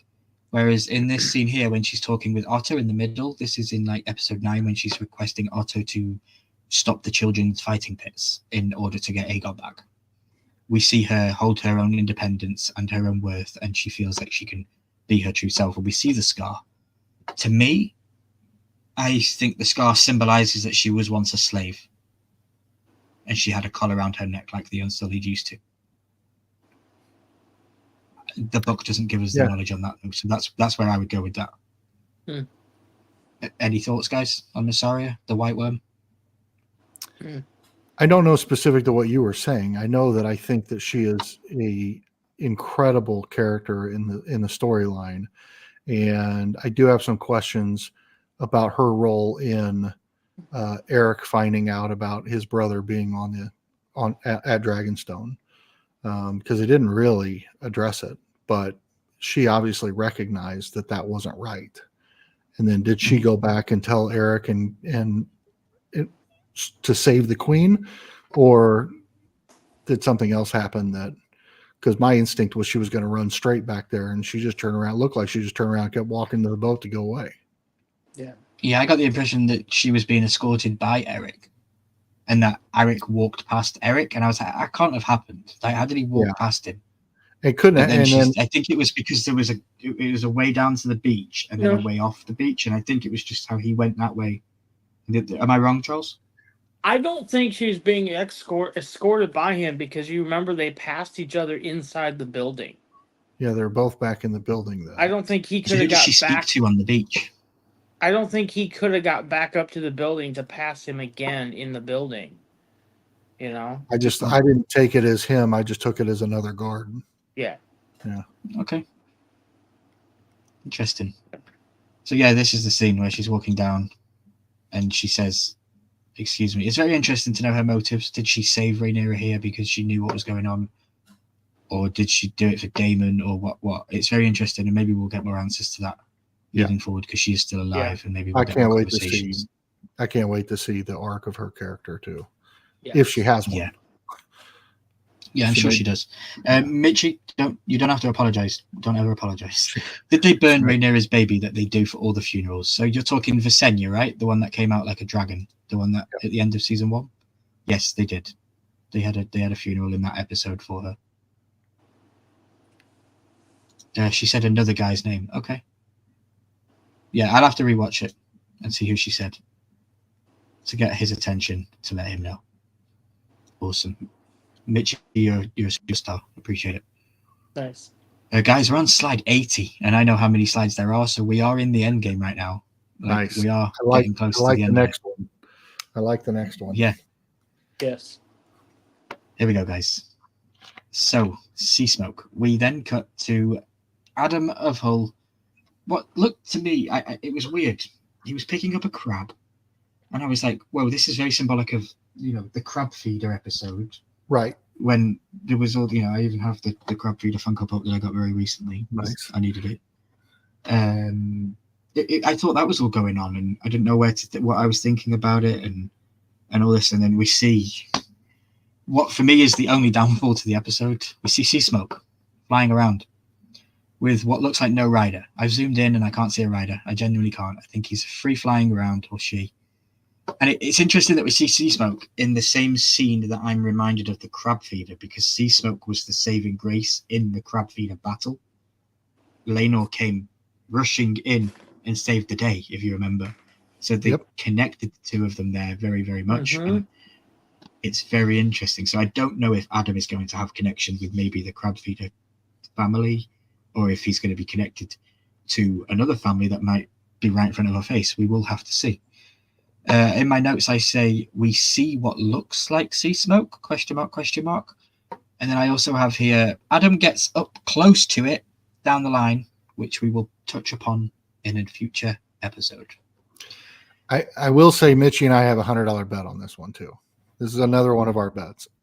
She says Laenor's coming back. I say Adam is riding Sea Smoke. So we'll wait and see what happens there, but I don't know how. So what happens if Laenor comes back and Adam rides Sea Smoke? I don't think the two can coexist. They can't, but in my eyes, they have to confirm Laenor's death. Yeah. Or it doesn't make any sense, and I might have to get on my little soapbox and be a little bit aggressive towards HBO.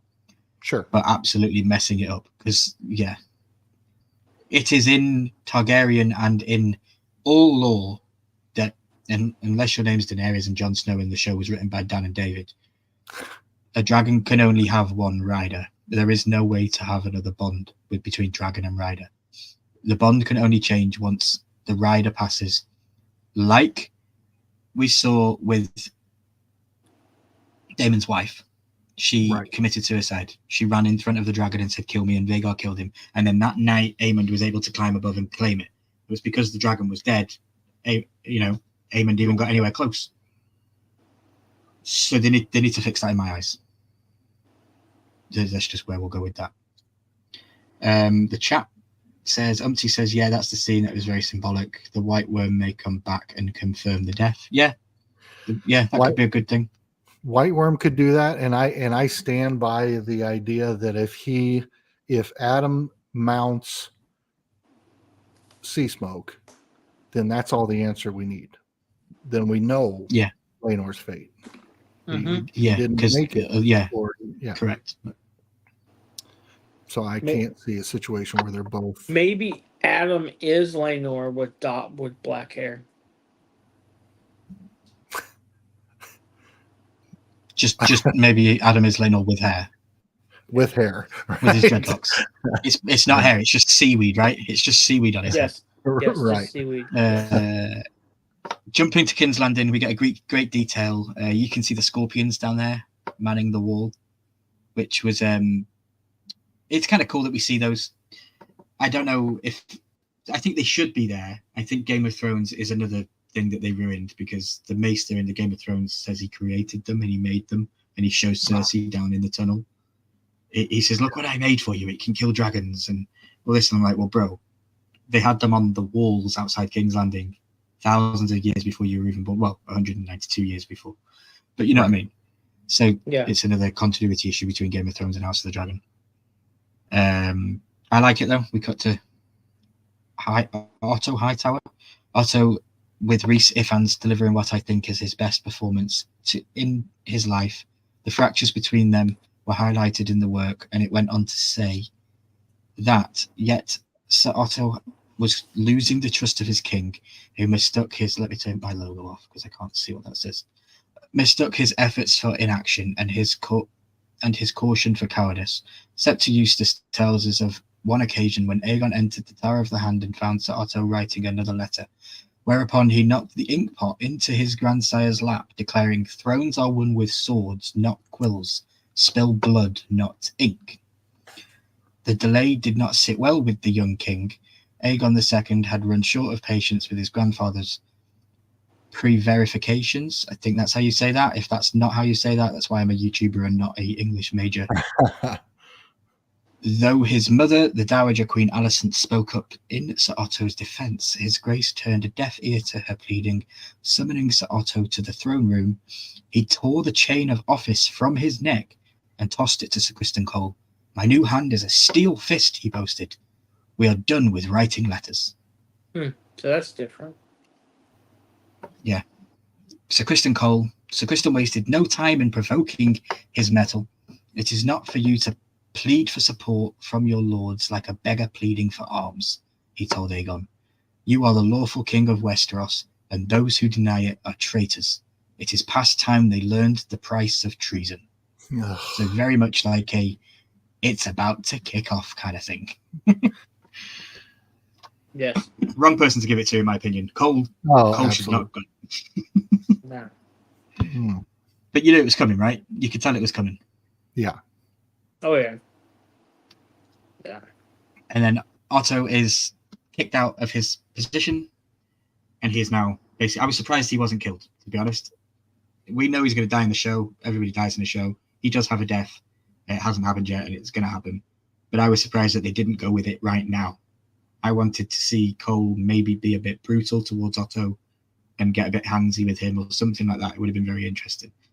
But Jeremy pointed out to me earlier on this evening, Otto laughs at Aegon and says, "You think he made you king. That's what you think." Now, I question that. Because for him to say that means that he may know differently. Now, the only person that really knows is Viserys. Viserys never wanted Aegon to be on the throne. He was only talking about the prophecy from Aegon I and about how a Targaryen should be sat on the Iron Throne when the day of the White Walker comes. That was what was passed down. But Alicent mistakenly overheard that and put her son Aegon on the throne, and Otto went along with it. Does Otto know about the prophecy? I don't think he does. But in the show, it kind of plays on the fact that he knows something different by saying Aegon and laughing at him, which as soon as he laughed at him, I thought, bro, you've lost it. You're not going to keep that now. As soon as you laugh at the king like that. Yeah. Immediately too far. Yeah. He went too far with it. Yeah.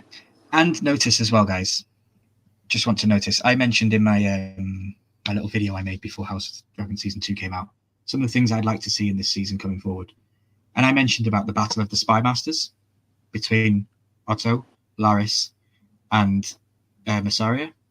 Well, Mysaria has just been freed from her captivity, and Otto has just been freed from his captivity. Yep. So there could be a crossing of characters, a crossing of fate, a crossing of allegiance to be going forward with Otto. And we do see, speaking about Pentos, that's where Mysaria was sent to. Mysaria was sent to Pentos. Yep. Sir Eric was intimately familiar with the ancient seat of House Targaryen. Having visited there often during the reign of King Viserys, many fishermen still piled the waters of Blackwater Bay. The Dragonstone depended on the sea for subsistence. It would be a simple thing to deliver the cargill to the fishing village under the castle. From there he could make his own way to the Queen. And Sir Eric and his brother Sir Eric were twins, identical in all respects. Not even their fellows of the King's Guard could tell them apart. Both Mushroom and Scepter Euston assert, once clad in white, Sir Eric should be able to move freely about Dragonstone. Sir Criston suggested any guard who chanced to encounter him would purely mistake him for his brother. was pure magic how they did it. Yeah. Insert these twins into the show and just for this one thing, you know. Mm-hmm. And yeah, he basically walks past, you know. He walks past, the guards are like, bro, didn't we just see you? And he's like, be vigilant, boys. And he's like, yes, okay, boss. Yeah. Famously known to have a twin. Like, bro, question it. Let me see the birthmark on your left buttock at least before you're getting in this castle. Something like that, you know what I mean? Insane. I definitely thought for a moment that one of them was going to, I mean, after they went to battle, I figured one of them was going to survive, but we never really would know which one it was. I thought, so in the end, the outcome of them both dying made sense. But for a minute there, I was like, wait a minute, which one's still alive? And that could have gone on for a while. Mm-hmm. So yeah, I caught some scenes of them fighting. So I personally, and I have watched this back now 3 times, I was going to bring this to you guys this evening with a scene by scene. This is this person, this is this person. Next scene, this is this person, this is this person. But HBO, they did well. You absolutely lost me after the second scene. I can't keep track of who is who. That being said, I think Arik wins. Mm-hmm. Arik kills Eric, and then he walks towards Rhaenyra, and he's going to do it, and she says the wrong name, and he's reminded he killed his brother, and then Sebecutio, which is what ninjas do to themselves, they kill themselves in honor. He does that, which we've seen Cole was going to do in the first season when Rhaenyra rejected him. He was going to go do the same thing, and he does it. So I'm a strong standing that it was Arik that won, and Eric passed first.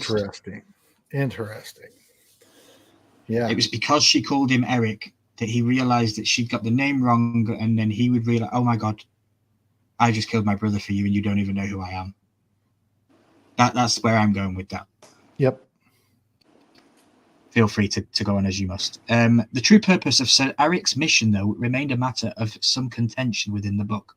Grand Maester Munkin tells that Cargill had been commanded to slay Rhaenyra, putting an end to her rebellion at a stroke, while Mushroom insists that her sons were Cargill's prey, that Aegon II wished to wash out the blood of his murdered son with that of his bastard nephews, Jaehaerys and Joffrey Strong.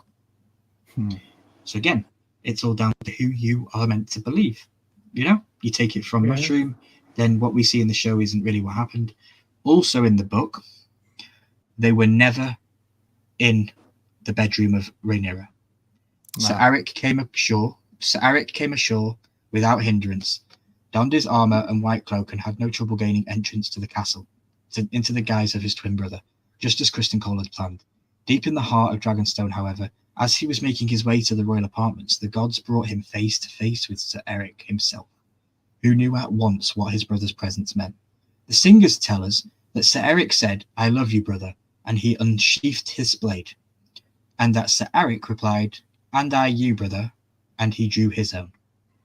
So in the book, they are caught in some like stairwell and like in some like outside area in a stairwell, and there's loads of fighting going on, and everybody gets like the commotion gets put up, and everybody comes forward to go and like see what's going on, but nobody can interject because they don't know who is who, and they're just fighting. So they just keep watching this thing.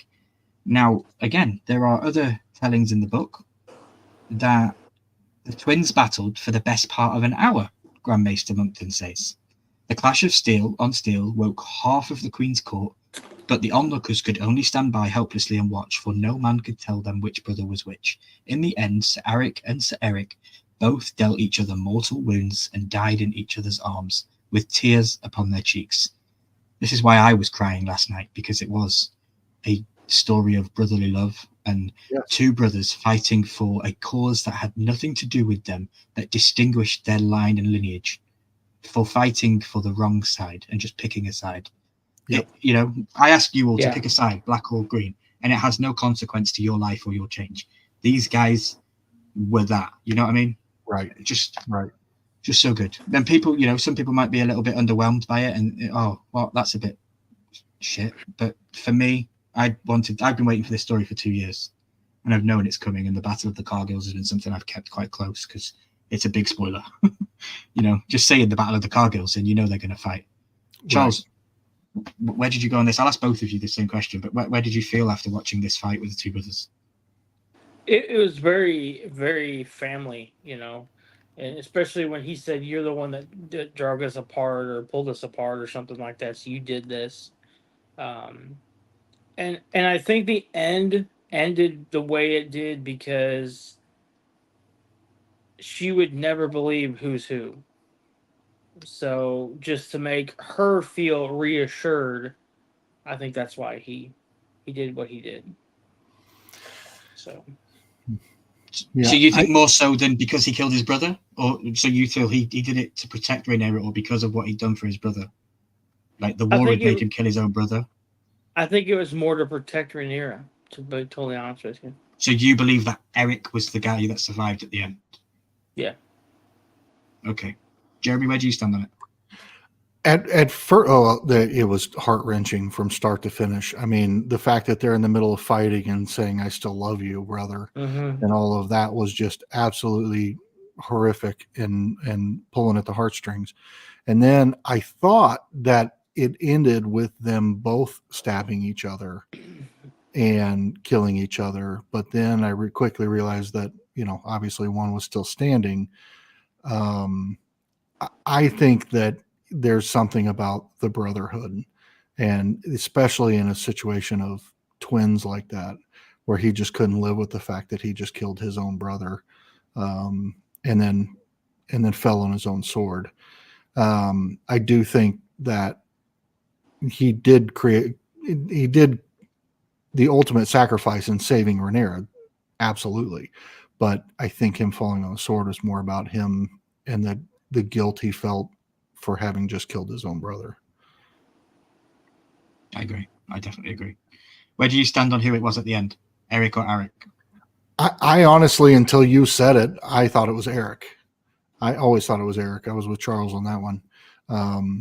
It never even crossed my mind that what you said could have been the end. And now that you say that, yeah, and I'm not telling you that that's the truth. That's just what I think. There is no answer to it. To go back and watch that scene just long enough to see that split second of he steps forward after killing the brother. He steps forward and she calls him Eric, and then that exchange happens. And I'm curious as to So for example, the person that gets his hand dug into, I think that's Eric's hand, and then you see Eric reaching for the blade, and then they stand up and then they clash. And I think the person reaching for the blade is the guy on the left, which would be Eric. And then as they clash, the one on the right falls. And the one standing is the one still on the left, which I believe to be Eric. So that's why. And it makes more poetic sense in my mind that Rhaenyra called him Eric, and he knew he wasn't. So he was like, "What have I done? You don't even know who I am." And he killed him. Yeah, because he killed his brother. I killed my brother for you, and you don't know who I am. Well, and what a great storyline either way. I mean, the idea that it could be either and we will never know is brilliant in and of itself. Yeah, here's the scene here where he's just saying to Rhaenyra. So bear with me on this one, guys. Mushroom's account is shorter, saltier, and altogether nastier. The fight lasted only moments, our fool says. There were no declarations of brotherly love. Each Cargill denounced the other as a traitor as they slashed. Sir Eric, standing above his twin on the spiral steps, struck the first mortal blow, a savage downward cut that nigh took his brother's sword arm off the shoulder. But as he collapsed, Sir Eric grasped the slayer's white cloak and pulled him close enough to dive a dagger deep into his belly. Sir Eric was dead before the first guard even arrived, but Sir Eric took 4 days to die of his gut wound, screaming in horrible pain and cursing his traitor brother all the while. For obvious reasons, singers and storytellers have shown a marked preference to the tale as told by Munkin. Maester and other scholars must take their own determination as to which version is more likely. All that Scepter Euston says upon the matter of the Cargill twins is that they slew each other, and that we must leave it at that. So again, you just do not know when reading the book what actually bloody happened. You just have these different accounts of tellings, and it's up to whether you had a good day that day when you're reading that paragraph, whether you believe Mushroom or whether you believe Scepter Houston, or all these kind of stuff. So yeah, what Mushroom tells us happened, we didn't see in the show, but it's a different telling of the story. Mushroom's account gives a little Monty Python vibes with it's Yeah. merely a flesh wound. Merely a flesh wound. I'm not dead. Honest, Right. I'm not dead. Exactly. Call back to last year. Yeah. Guys, we are so close to the end. Here we see Sebakuto being performed. I don't know if that's the word, guys, but that's what I call it. Sebakuto being performed. Falls on his sword. And then we pretty much cut to the end. To catch up with my notes. Do I have anything in there that is of worth saying? Nope, cutting back to Otto and Allison, we then hear that the former moaning away about his old boss, and now we also hear of Dayron, who's a character that's been absent in the show. Dayron, known as Dayron the Daring, Dayron was actually the most popular son of Viserys and Alicent's. Unfortunately, though, he didn't initially get the spotlight that they did Born. Shortly after Jace was in the book says that Viserys insisted that they share a wet nurse so that the pair could become milk brothers. Daron ended up getting pushed to the side, though, when he was sent to work as a cupbearer for Alicent's cousin, Lord Ormond Hightower. When Otto says that he will return home, he mentions how Daron resides there and he'll help him in the weeks to come. I'm guessing that this is where they're going to go to use the explanation as to where he's been all this time. It's just really nice to hear him get a mention and his name even get dropped in the show, because I genuinely thought they weren't going to bring him into it. Leading into that can now confirm to add another dragon to the list, my friends. We have Viserion, the Super Saiyan version of Charizard. That's what I'll say. It's a blue electric dragon. Yeah. It's a blue electric dragon, and it's not that big, and Charizard's probably going to be scared of it. It's going to be good. Like the book, Alicent always says that she'll speak to Aegon, but it's clear that it's over. He just sees it as them being against the world, and when she admits her sin, he says, I just don't care. I don't want to hear it. Which was great. Otto being like, you know what? I don't really want to know about your swordy affairs. Like, maybe he does know, maybe he doesn't. Charles, you mentioned last week that he might already know. Like Cole and them are sleeping together. You think he does know? I think he knows exactly what's going on. He's not a stupid man. He seemed to have his pulse on everything that happened within the walls. Oh yeah. I think he knew too, and didn't want to put her through the pain of having to admit it. Yeah. Okay. Or keep her under the pain of not being able to admit it. You could look at it either way. True. Yeah. Either way, Alicent doesn't share anything with her own child because she doesn't get anything from her own father being the child. And we see her come across. So here's a picture from the books. There you go, of Daron and his dragon. Randy will be screaming at the TV now, going, yes, it's purple, it's purple. Purple dragons. Finally, a purple He's one. going to love it. So yeah, there's some Daron, and we see Alicent wearing the different necklace than the one with the pointed 7-star to show that she isn't as much with the faith. And she walks away. My notes here say, either way though, Alicent doesn't seem to share anything with her own child, and we see her coming across Aegon crying. Rather than going up to him, she ends up leaving, and she slumps off to get some more of Kristen's pole. Sorry, she goes to go see Kristen Cole. She went to jump on Kristen's pole. Yes. As you can see there, the dirty girl. And yeah, we end the slideshow with an epic scene of, and I watched it as well. She kisses him. He's standing in front of him. She beats him up. I don't understand that. I'm a single guy, so I've never had a woman beat on me and then come on to me like that. So I'd probably just give her a crack as soon as she started punching me. So I wouldn't get to any fun business because I'd be arrested or something probably. But it's crazy, guys. It's crazy. And I like on Twitter that Olivia Cook did let us all know, all of our passionate fans, that this scene was cut by like 16 to 17 minutes. And this is a very messy and very long, very detailed and graphic sex scene that they did not show us. HBO, Shame. Maybe there'll be an extended cut. Oh, bro, I would absolutely love it. I would love it. Guys, that is 105 slides in 1 hour and 50 minutes. I want to give you guys a round of applause for getting through that with me, because that was my biggest undertaking that I have ever done for an episode. Thank you very much. But it's not over. I'm just going to pull that down. Charles, we're going to come to you for your full thoughts and score. I would like 2 scores from you. I would like a score of the episode and a score of the series so far, in a whole, including season 1. Okay. The episode, I gave it a 9.9 last night, and I stand with that. I don't really want to give it a 10 because I know it can get better. So I gotta wait for that 10 to come out. Gotta wait for that 10. Excuse me. Corey, don't go anywhere. We've got meme of the week, bro. We've only got a couple of slides in meme of the week, but stay tuned for meme of the week. I'm just loving it. The series, a 9.5, 9.6 so far, for sure. It's your favorite TV show out right now? Definitely.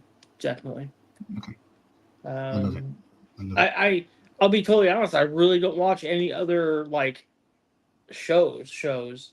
It's mostly gonna be YouTube or stuff like that. So this is really the only show that I sit down at the couch and watch an hour and 10-minute show. Everything else. I wish I could say that, but I have to watch Acolyte every week. That's not happening. It's painful, bro, but it gets me to Sunday quicker. So. Yep. Exactly. And I want to thank the cat for joining us this evening. It's been really cool. Yeah. Otto did bring 100 cats into King's Landing, and he looks like he missed one. So. Yeah, you want one? So 9.9 for the episode and 9.5 for the season. Yeah. I love it. Charles, stick around. We're going to have some meme of the week. You can have a little laugh at the end. Jeremy, thank you for joining us. I really appreciate it. I appreciate it. Thanks for having me. What do you think of the episode and the season? Yeah, so I okay, first of all, 10 out of 10 on the episode. I have a hard time. I've watched it a couple of times now. I've been through every recap. I just have a hard time finding fault anywhere within it. I don't see where scenes could. I thought there are some things I guess maybe I could nitpick about the blood and cheese, just kind of how quickly that transpired. But I thought it was necessary to include everything else they did. So I find it hard to find any fault in the episode. 10 out of 10. There's no show on earth that I wait for more anxiously than this one right now and anytime that I can think of. So for that, I have to give the series a 10 out of 10. But now I can't really say that because I think I was more in the 9.5 range for episode 1. There are a few little nitpicky things that I'd have been a 9.5 on episode 1, which would mean the average of the two would be a 9.7, 9.8. But screw that. It's a 10 out of freaking 10. Yeah, it is. Yeah, I agree. I gave this first episode a 10 because it was the return of House of the Dragon. I was so glad to be, back into the hot seat and be able to do these live streams and hang out and be able to flex my muscles a little bit with my knowledge and stuff, because I do hold on to it a lot. I don't do half as many videos as I probably could do and probably should do. I know a lot of my friends, YouTubers that are on the screen, these guys as well, they always tell me, Milky, you should be doing videos about this stuff, and I don't. I let all of the other people talk about it. I keep quiet and I come and do these. Like, my eyes are hurting today from the work that I did. So if you did enjoy this, guys, please, I know as YouTubers always say this, and it's one of those things, but please hit that like button, because I'm 600 subscribers, so I'm not even getting paid for this kind of stuff. And I've put like 12 hours of work into this today. I have everything I said backstage is literally scripted word for word, all of the images. And we even have meme of the week. So I give this episode a 10 out of 10. Corey in the chat also gives this episode 10 out of 10. And I also give this season a 10 out of 10. I don't wait for anything more with as high anticipation as I do Sunday to Sunday. It's my favorite day of the week. And then Monday is my second favorite day of the week because I get to come and talk with you guys and I get to actually do some stuff on my channel. Simon Cook, It's good to see you, my friend. You are here for the good bit because we do have another slideshow. I know, guys. Don't worry. There's not 106 pages this time. We have meme of the week. Mitchie, if you're still listening, please comment after the fact your score of the episode and your score of the series so far, please. I would appreciate it. And anyone else, if you want to do that, please feel free. So first meme of the week, we have Aemond Targaryen on the left and we have Lord Voldemort on the right.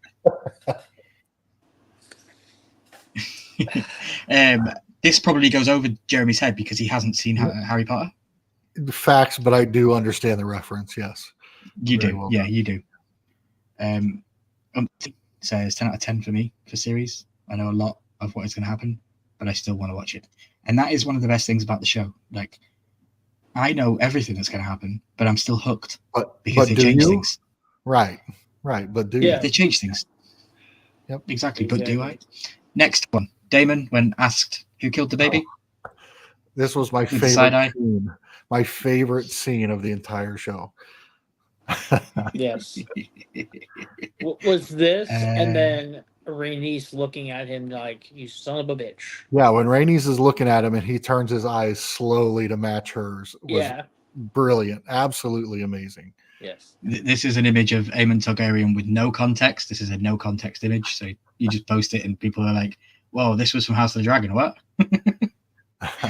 Then we have the rats, says Rhaenyra, and then everyone underneath is like, book readers are like, she said it, she said something, she said the rats. Like, it's definitely something you get as a book reader, so there's a book reader meme.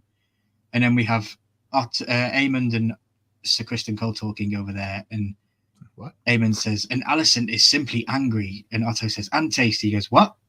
What? That's fantastic.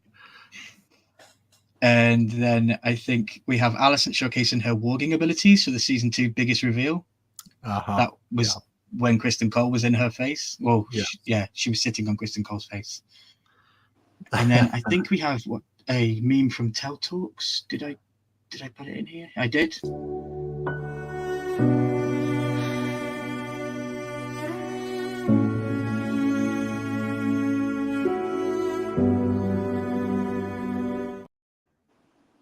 Mm-hmm.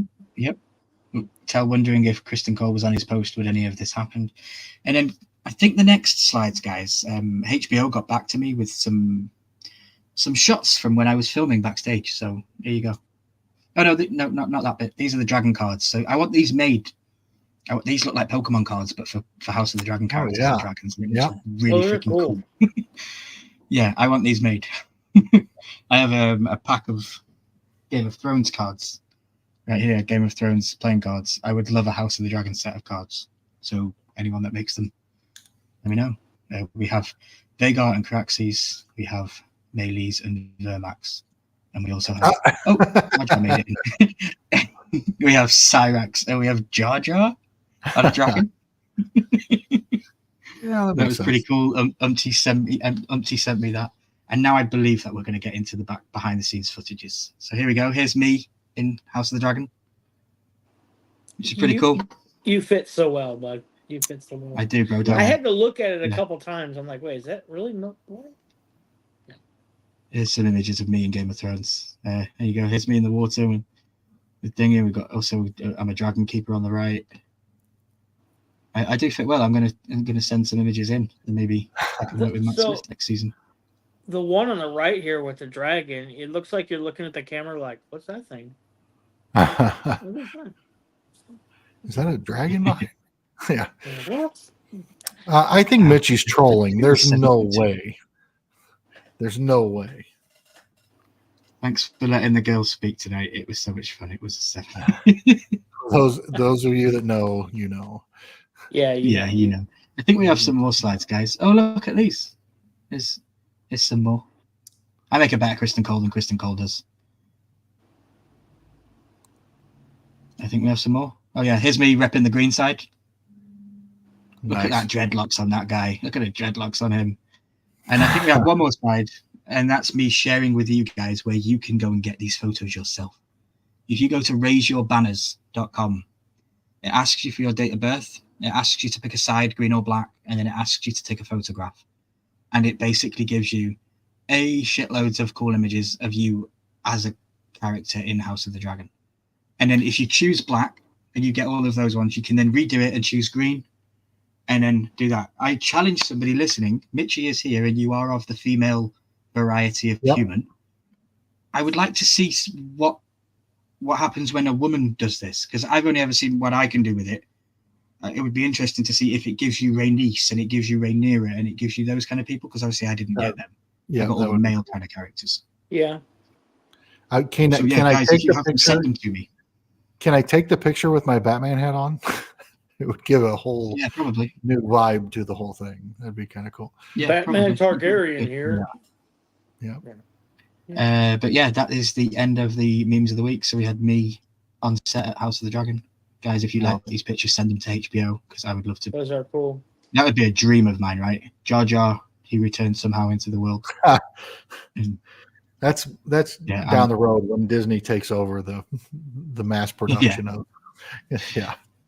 And that has been meme of the week. So I just want to say, if you have a meme or if you find a meme throughout this week and you find it funny and you want it showcased on a slideshow breakdown like this every single week, send them to me on Instagram, on Facebook, tag me in the comments. I'll get it somehow and I'll just screenshot it and I'll put it in. Like Umpty sent me the dragon stuff like last week, and Tel sent me a video straight after the live stream last week when I even mentioned meme of the week. So that's been there in the files.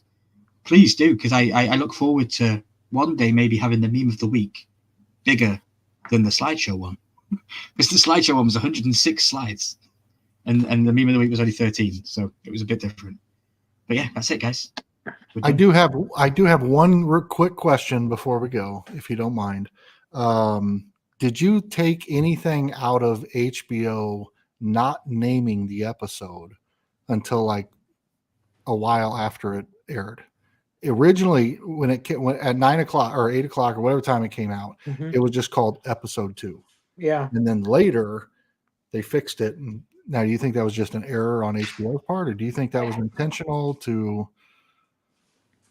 I think it was intentional to make people watch the inside of the episode, because on the inside of the episode they explain the name of the episode and they explain the reasonings behind it. Because I did explain in the show that Rhaenyra was never called Cruel. She never was given that name, and I think the episode is Rhaenyra the Cruel, right? Yeah. But those of us that didn't read that wouldn't know that. I mean, I wouldn't have known that. I was just looking at a title of because the first episode they named it immediately, right? It was a son for a son immediately upon release. I didn't know if there was any hidden message or meaning behind the hesitation to release the title. There might be. Episode 3 is still episode 3. Episode 4 is Dance of Dragons. That's already been titled. So episode 4 is going to be big. Do you think they maybe had a couple different titles in mind and they wanted to see how the episode would go over first and then threw it in there? Possibly. It's like YouTube, where you change the title after a while and see if it'll get more views. Yeah. Change the thumbnail and titles and see what happens. Corey, thank you for your comment. Love this live so much, Milky. Really do appreciate the work you do. Appreciate it, bro. Thank you very much. I have fun making it. If it wasn't fun to me, I really wouldn't do it. And it just getting to hang out with these guys is even better. Charles, sorry for cutting you up, brother. Oh, you're good. Yeah, I want to reinforce the much love to the creator of this content. And if you don't know what it's like to put together a live stream, a YouTube video, or something like that, it is a lot of work. It takes a lot of time, a lot of patience, and a lot of effort. And so I would highly encourage anybody that has enjoyed this to hit the like button. But more importantly, if probably already a subscriber, but if not, do that. But more importantly, share it with somebody that you know. Tell somebody, tell one person who might tell another person, who might tell another person. Get this out there where others are going to see it. So that's my thoughts. Thank you. Thank you very much. Yeah, it's a labor of love. I'd do it if there was one person watching, or if there was a million people watching. I'd still be me. I'd still be breaking this down. I apologize to people that missed out on content last week. That's why this week was a super bumper one, and we did everything. I left no stone unturned this evening, and I'm very happy with myself that I got it all out. And a little bit of backs, last week I was a little bit down with how I felt with my performance on the live stream. I felt like I rushed through a lot of stuff. I felt like I missed stuff out for the sake of missing stuff out, because we were on the night before with Headless. not taking into account that we have different audiences and we have different people subscribed to our channels. So, you know, that being said, I want to thank everybody that is subscribed to me. Please consider subscribing if you want already. As Jeremy said so gracefully, please share it with a friend. Charles, Jeremy, you're both fantastic. Thank you for being my brothers. You are both my Cargill brothers in my heart. I love you both. My name has been Ryan. This has been my breakdown of Season 2, Episode 2 of House of the Dragon. And we have an ending. Would you like an ending? There we go. Guys, thank you very much. I will link both of Poppin and Jeremy down in the description below after the fact, so please go check them out over on their other channels. Love you all. Good night. Yes.